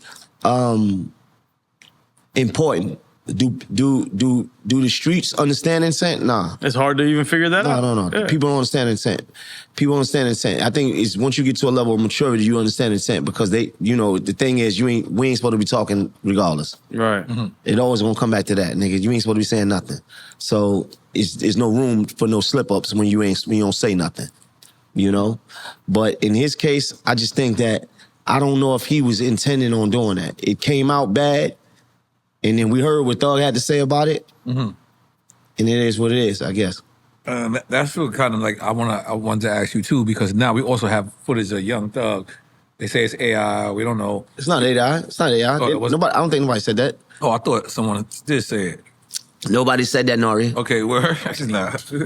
Nobody said that. Said it? No, about the Young that. Thug footage we talking, right? So about him in the precinct. In the precinct, right? So, people, but what people are saying is that like he was throwing the police off. And again, like I just said, I felt like Gunna felt like he was tricked into that. On the flip side, I feel like Thug thought that he was finessing. I feel like he thought that he was in there finessing them. Yeah, shawty, give me your number, man. Like, you know what I mean? You want to know something? Like, I felt like that was what his mentality was. I don't know. I could be wrong. Right. But I think that looking at what he was saying and looking at what he said after that and what was going on, and the fact that he didn't actually specifically tell on somebody, I think that he thought that he had the answers. But the issue is this, though. Ain't no finessing the police, man. Ain't no finessing the law. We think we could do that. It's always going to come back and bite us. Every time. Years ago, right? There was something that was said probably by all of us. And we was trying to explain to people, like, the rap game might be the most dangerous job on the planet, right? And there's no disrespect to, like, you know, military workers or whatever, but most of the time we don't know how our enemies look. No, because the more people know who you are than you know them, then you at a disadvantage. Yeah. You understand? Do you feel like rapping is one of the most dangerous jobs? Yes. Yeah, I do too. Listen, I talked about being in the day room, looking at you, looking at Cam, looking at Hove, looking at all these artists coming out of the city and saying, damn, I want to do that. Because what it looked like for me was that rap was a way out. I'm coming from violence. I'm coming from the street. I'm coming from prison. I'm coming from having a plethora of enemies. I want to get out of this. Right. I'm thinking, as soon as I get into the rap game, we made it. Nah, I thought wrong. In fact, getting into the game kind of intensifies that. It kind of magnifies that in a negative way, because now you more of a target. You more of a symbol of hope that sometimes people just can't get out their own way, so they hate you more. You're a mark. Fuck, all these rappers is dying. I ain't think you could die once you become a rapper. I thought that insulated you. This is what I listen. Good point. Me, 1997 somewhere, War Report, Hove, Nas, listening to this shit, I'm thinking, this is why I want to do this. Right. Because this is going to allow me to escape this shit. Right. We never thought that niggas was really going to be dying and all this. Like, escalated. Like, yeah, it turned into something totally different. Like, I didn't think rappers could die. You know what's crazy? I remember at the time I used to, if I ever got pulled over and I said I was a rapper, like the police would just let me go. Like right now, if I get pulled over, I want to say I'm a drug dealer. Like I don't want to say I'm a rapper. Like it's worse. Like well, you got to say you're an American citizen. Right. Yeah. I'm playing, but I'm not playing. The thing is, being a rapper is not special no more. It's not. It's not. Being famous is not special no more. Being famous can still have, depending on your level of fame. Is this you? Yeah, you ain't checking me out? I didn't know that. Yeah, he's famous, man. Yeah, this is real fame right here. So that was mad funny. Yeah. So It's in CVS right now, guys. Go up there and pick up your own box. Yes. CVS right now. I'm about to go buy it and not use it. Available, buy it and not use it. Okay. Yeah. Being a rapper is not as prestigious and special as it used to be. Because being a rapper felt like there was a rites to passage. It was like, it was a level of getting it. Only the best had record deals, and only the best was on BET and MTV. Only those special ones. Now it's like everybody could be it. Mm-hmm. From your own house. But wait. Your own house. Yeah. You don't think that's the magic word, the best? I feel like the best has dwindled down to you don't have to be good at all. You don't have to be anything because the technology has allowed us to, or allow anybody to be a rapper or be an artist. To enter the game. Right? So it's like, okay, Pro Tools, we could set Pro Tools up anywhere. Bathroom, hotel, bus, car, anywhere. We could set up Pro Tools. Or Fruity Loops. Fruity Loop, all that. You can set up, you could do a whole recording on your phone right now. Yeah. Anywhere. You can record, right? Because the technology allowed us to do that. Vybz Kartel made a whole hit from prison. So now, because of that, anybody can just be an artist. Music is the only sport where you can just be it. You got to go to school to be a lawyer. Yeah, that's real. You got to go through training in amateurs to be a professional boxer. You can't just be a professional fucking baseball player or basketball player. You can't just be it. Music, you can just be it. Rapper, you can just be it. Music and rapper, but I think we should be different in hip hop. Maybe that's naive of me. No, it's but that's it's too late for that though, because anybody can just do it. It doesn't matter. You know how many girls I've seen that started to garner a certain level of Instagram notoriety, turn around and say to me, I'm gonna be a rapper. Yep. I'm gonna make a record. Because it's like rap still comes with a certain level of coolness, right? And I'm like, yo, it don't work like that. You just like it's dues you gotta pay. It's a standard that you gotta sit on top of. But no, you don't. You don't have to reach a certain level of a standard. You don't have to reach to a certain level of capability. You don't have to get to these places, because before it was like if you get a record deal, you don't need a record deal. No, you don't. You get a major record deal, you was like looked at as, wow, this nigga signed to Sony. Yep. He signed to Def Jam. He signed to Atlantic. It was automatic uplift. He signed to automatically Warner. just by having that, because that showed you could have been the wackest person in the world. You got a deal. That made you automatically, you gotta be something for somebody to do that. Now it's not that. No. Anybody can do it. Anybody. So because now it's like, I don't even want to be called a rapper. It's like, don't call me, like, it's just not called the same. disposable music. It's all watered down, if anything. The labels don't feel the same. The listener is not the same. The genre, the energy, the culture is not the same, right? It's just not special. It's just like everybody's a rapper now. How many times we've been somewhere, we've been some places, and you be like, yo, you know who that is? I'm like, nah, I don't know who the fuck that is. Well, that's such and such. You a rapper? I didn't. But we shouldn't accept them as rappers. That's what I'm saying. Like, damn, everybody can't be a rapper. They can all be rappers, but should not be accepted. What's the standard? As MCs. What's the measuring?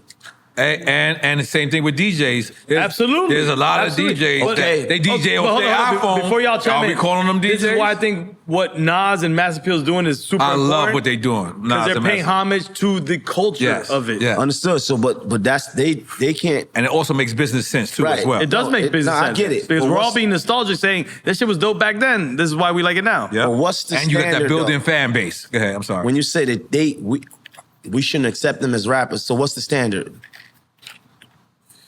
I mean, you asking me to make the standard? Yes, what's the standard? At least they make a sentence that rhymes. Right. It's many people that can make a sentence. I mean, I'm just saying. That can't be the standard because that's the bar is low then. Like, look, this is the thing. Let's talk about MCing historically. Like, let's go back to Cold Crush and how it keeps going up. Nah, that's too far. No. I'm gonna bring you up. I'm gonna bring you up to date. Yeah. Let's go Ice Cube. Let's go NWA. Let's go Public Enemy. Let's go Nas. as it keeps going up, it gets more lyrical, more intelligent. How the fuck does it go down this way? Yeah. How do we go from down here, up here, and then slope down? That doesn't make sense, man. But listen, that's devolution. So I'm asking you this though, because any person with, mind and body should be able to make a sentence rhyme. Right. What would be in your mind? What would be the standard that people would have to live up to be a MC? To be able to say I'm a rapper? No, MC or rapper? Well, no. To be an MC is one thing. To be a rapper, anybody could be a rapper. Anybody could be a rapper. Anybody could be a rapper. To be an MC then? To be an MC, you have to be prolific in your lyrics. It has to rhyme. It has to make sense. But who's at the gate making sure that there is no gate? The audience needs to be the gate. No, it's not going to work then. No, that's the way. The audience don't care. No, but that's the problem. Audience just want a good time. When the audience stops caring, it's not just the audience's fault. I mean, it is the audience's fault. It is. Because people party. People like to party. And they at a club and they're understanding the texture of the music. And if a nigga is like cat, rat, bat, fat, flat, rat, and if it sound good and it's a vibe and it's a bounce. But wait. We going with it. But let's go back. Hold on. But let's go back to what you said about... That was not the best lyrical, but I love that shit. Trinity FJs come on in the club. Hold on. I'm sorry. Can we hold this for 1 second? Yeah. 1 second. Please don't be mad at me. No. I want to use the bathroom. Yeah. I'm going to use it right after you. Yeah. We got in a deep conversation. Damn. You fucking up my deep train of thought right now, Maino. This is the deep call. I was ready to go debate club on you, and I never debated in my life. Yeah, I like the debate. No, we were trying to talk about the standard. The standard, yeah. So what would be the standard of the MC? Like, because the general public. Oh, I remember what I was going to say. The general public doesn't have that standard. Right. The average person is just looking for something that makes them feel like they're having a good time, especially when we talk about clubs. Right. So my point with the general public not having the standard was this. You yourself remembered, you said the label, when you got signed, right? The label needed to put all this money to make this record a hit and do all this stuff. We all could agree. The record label doesn't give a fuck about hip hop. They give a fuck about profit. Right. So they will make hits. Right. That doesn't necessarily benefit hip hop, benefits their pockets, benefits the corporate structure. So the hits that they're going to keep pushing are not going to be beneficial to hip hop growing, being smarter, being more prolific, being more social. So they're going to just keep pushing these hit records with all this money that eventually the whole audience today, after the fact, they don't give a fuck. They don't give a fuck about MCs, rappers, hip hop, the elements of hip hop. It's all, that doesn't matter to them. Diluted. It's just a music. Give me a fucking hit record. I don't give a fuck. It's one leg up, two legs up, my ears in my face. I'm this, I'm that. They don't give a fuck what it is. Just give me a catchy tune. And then the idea of hip hop that we all grew up on. That's it. I agree with that. I agree with the fact that nobody really cares. Right. And I think that's the problem. So basically, that can't change then. I think it can. What? How though? That's what I'm trying to get you to I think it can change because no one cares. What? Because I think hip hop is still a unified group of people, even though we might have different intentions, different ideas. We all still identify under the banner of hip hop. But once it became corporate, it was out of our hands. But right now, we've all understood that. Well, we believe corporate is kind of out of the major labels. Corporate is still. The social media companies are corporate. That's still another record label. Look what happening with Hot 97 right now. What happened? Like they're saying that it's venture capitalists that's running that whole Hot 97 regime. Right. I mean, capitalism runs everything we do. Right, absolutely. Yeah. We are capitalists. But the thing I'm is, not mad at being a capitalist. I'm not mad at that neither. But I don't think it can change back. You're right. Raw hip hop. So raw. Not the raw hip hop. I mean, you but can that never go because standard- just as the idea of the time frame that it was in. But just that standard of what we felt like hip hop was. I don't feel like it could change back to that though. You know what I'm saying? I don't think that it could change back to what it used to be. I don't think it could change back, but I don't think we have to say because it can't change back, we can't keep the essence of it. Yeah, tradition. But who's gonna keep it? We right here in Drink Champs alone are trying to keep the essence of hip hop. Your shot for that. Your shot to Drink Champs, Yeah, I mean. keeping the essence alive. But you do understand that 2:30, 3 in the morning in a club in any various city of your choice, Right. alcohol, drugs, music. Absolutely. I'm from Miami. I get all this shit. Is Trying to think. nobody's thinking about keeping the essence of hip hop. But you do understand that? But you do understand that not everybody lives at 2:30 in the morning on drugs and alcohol in a club. Absolutely. In America. Absolutely. You know what? Come on. You know why? Sometimes we forget that. Yeah, sometimes we forget that. I ain't gonna lie. That's the one thing. Thank you for pointing that out. That's the one thing I love about our OGs, though.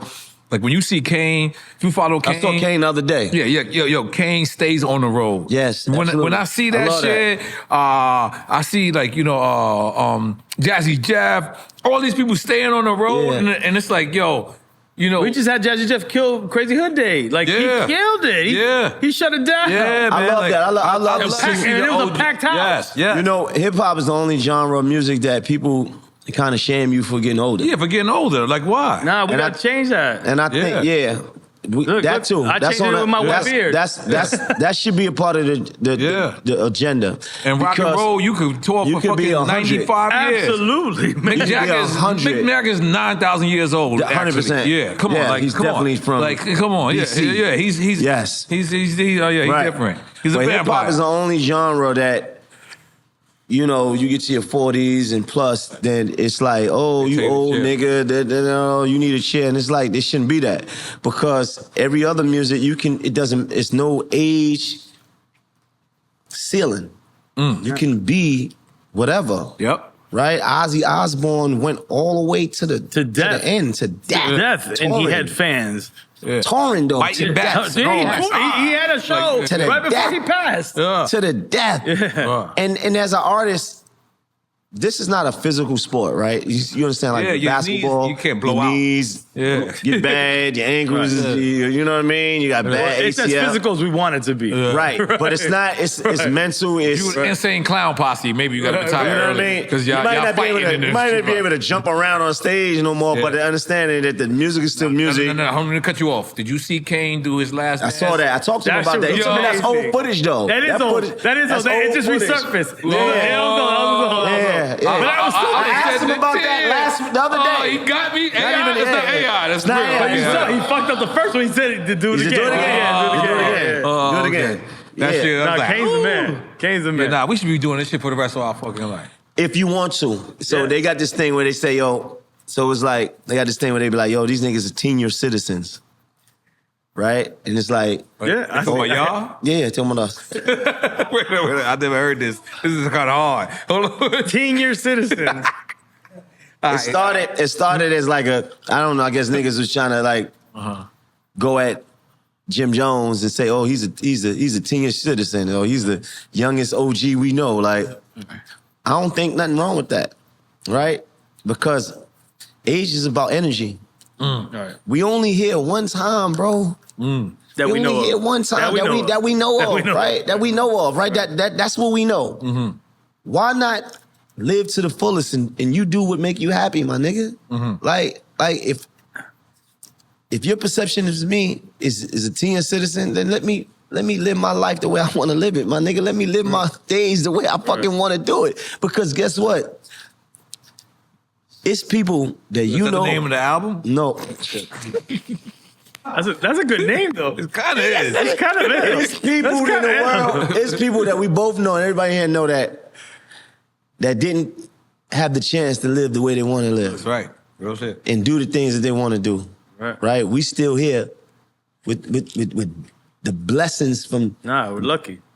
From the universe, like, that we able to still be here. Like, so if I want to still pull up to the club, if I got on a sweatsuit and shoes on, I'm not trying to be a little nigga.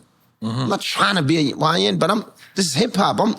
It's the energy. And you're being you've always been. That's it. You're not being anybody different. You're being who you've always been. People set these invisible boundaries and these standards on you and say that when you get to a certain age that you should be dressing a certain way or doing a certain thing or you should just automatically turn into an old man. Nah. I don't believe in that. I don't believe.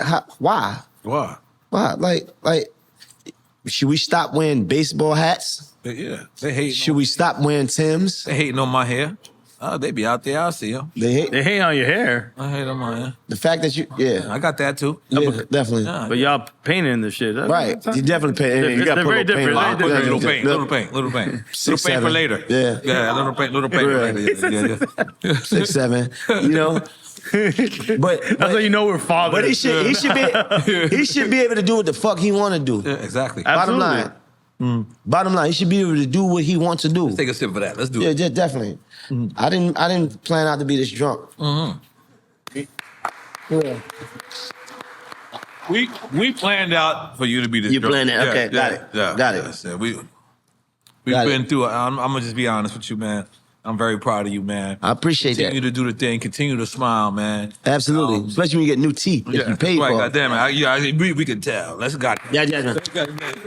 But man, like, you know, everything you've been through, everything you and to be here and just to still be that guy, man, to still be holding it down and still be able to smile. You know what I'm saying? Because I'm gonna tell you something. As a person, I lived every form of rap game.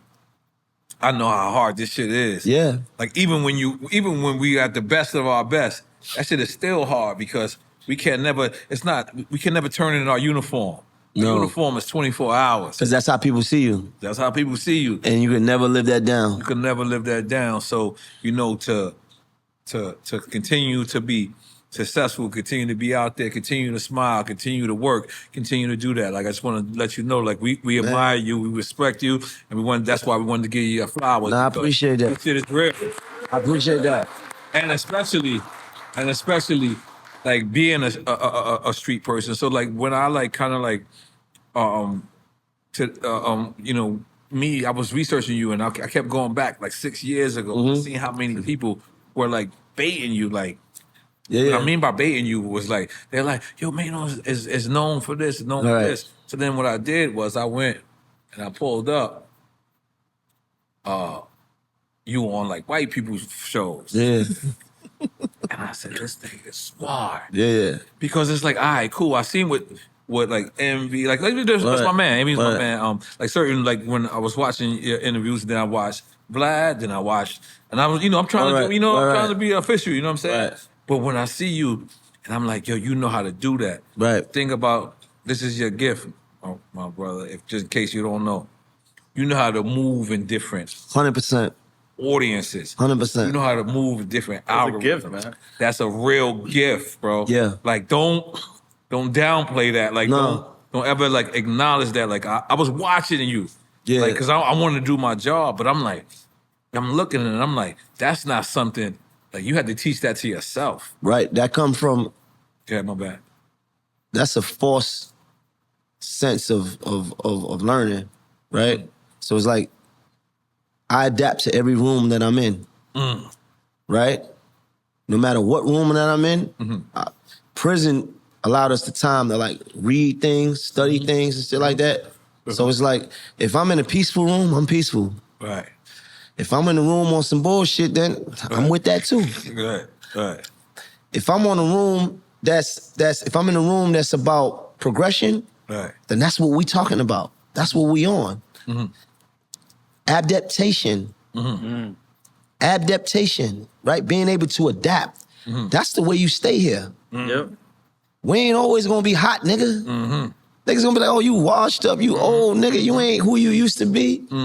But that don't define you. You still gotta be able to turn those corners. So being able to adapt to the times, to be able to adapt to climate, to be able to adapt to the rooms that we in, Right. nah, nigga, that's me. But I mean that's not normal. Like you a genius, man. Like trust me. Like I was taking a jog this morning with my boy Henry, and I was watching all your interviews. I was watching it all, and I was like, yo, this dude is mad smart. Like, and it made me mad that 6 years ago, people were, that's all they were saying. Oh, you a street dude, you're a thug dude. And I'm looking at your progress to where you at. And I'm like, yo, man, you're a smart dude, bro. Me being a street nigga is a footnote in my life, bro. That's a small part of my life. You know what I'm saying? Salute. That ain't gonna ever be something that I deny. That ain't ever gonna be something that I'm ashamed of. Where I come from, what I've been through, the issues that I had. Yeah, but that also helped define you. Yes. Right? Because what you've been through helped sharpen you in a certain way to make you who you are, right? Whatever is meant to be will be. So it's like, yeah, I've been through prisons, I've been through wars, I've been through extreme violent situations, right? LL told me this. LL told me, he said, yo, don't let your past failures handcuff you.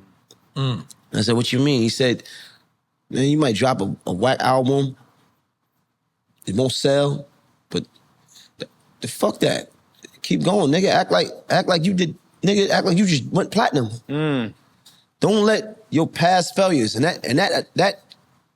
that's attributed to every angle of life. If you've been in prison, you've been in the street, like, just because you started one way doesn't determine how you finish. So what? We've been involved in this. That don't mean that we can't put our suits on and sit in these rooms and talk to these people about life and build on some progress. It don't mean that. It don't mean that at all, my nigga. Right. You know? Man, I can't thank you enough, man. I thank you, man. Wanted to give you your flowers, man. Thank you for giving me my motherfucking flowers, man. I never had too many flowers before. Yeah, come on, that's good. And before I go, I want to put you on something, because I'm here. I'm down here for the weekend because a friend of mine just opened up a restaurant in Miami. And it is probably going to be the top restaurant in the city. Let's talk about it. It's called N.O.R.E. Shout out to my people, Ebony Akira. Shout out to Rob.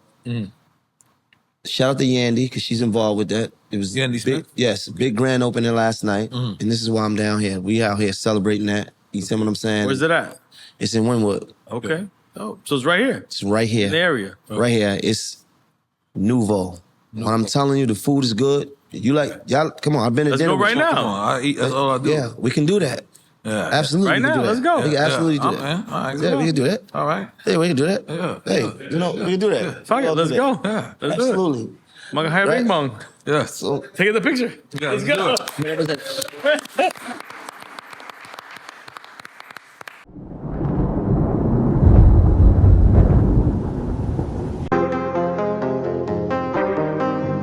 That's big killer. Beats in the hood.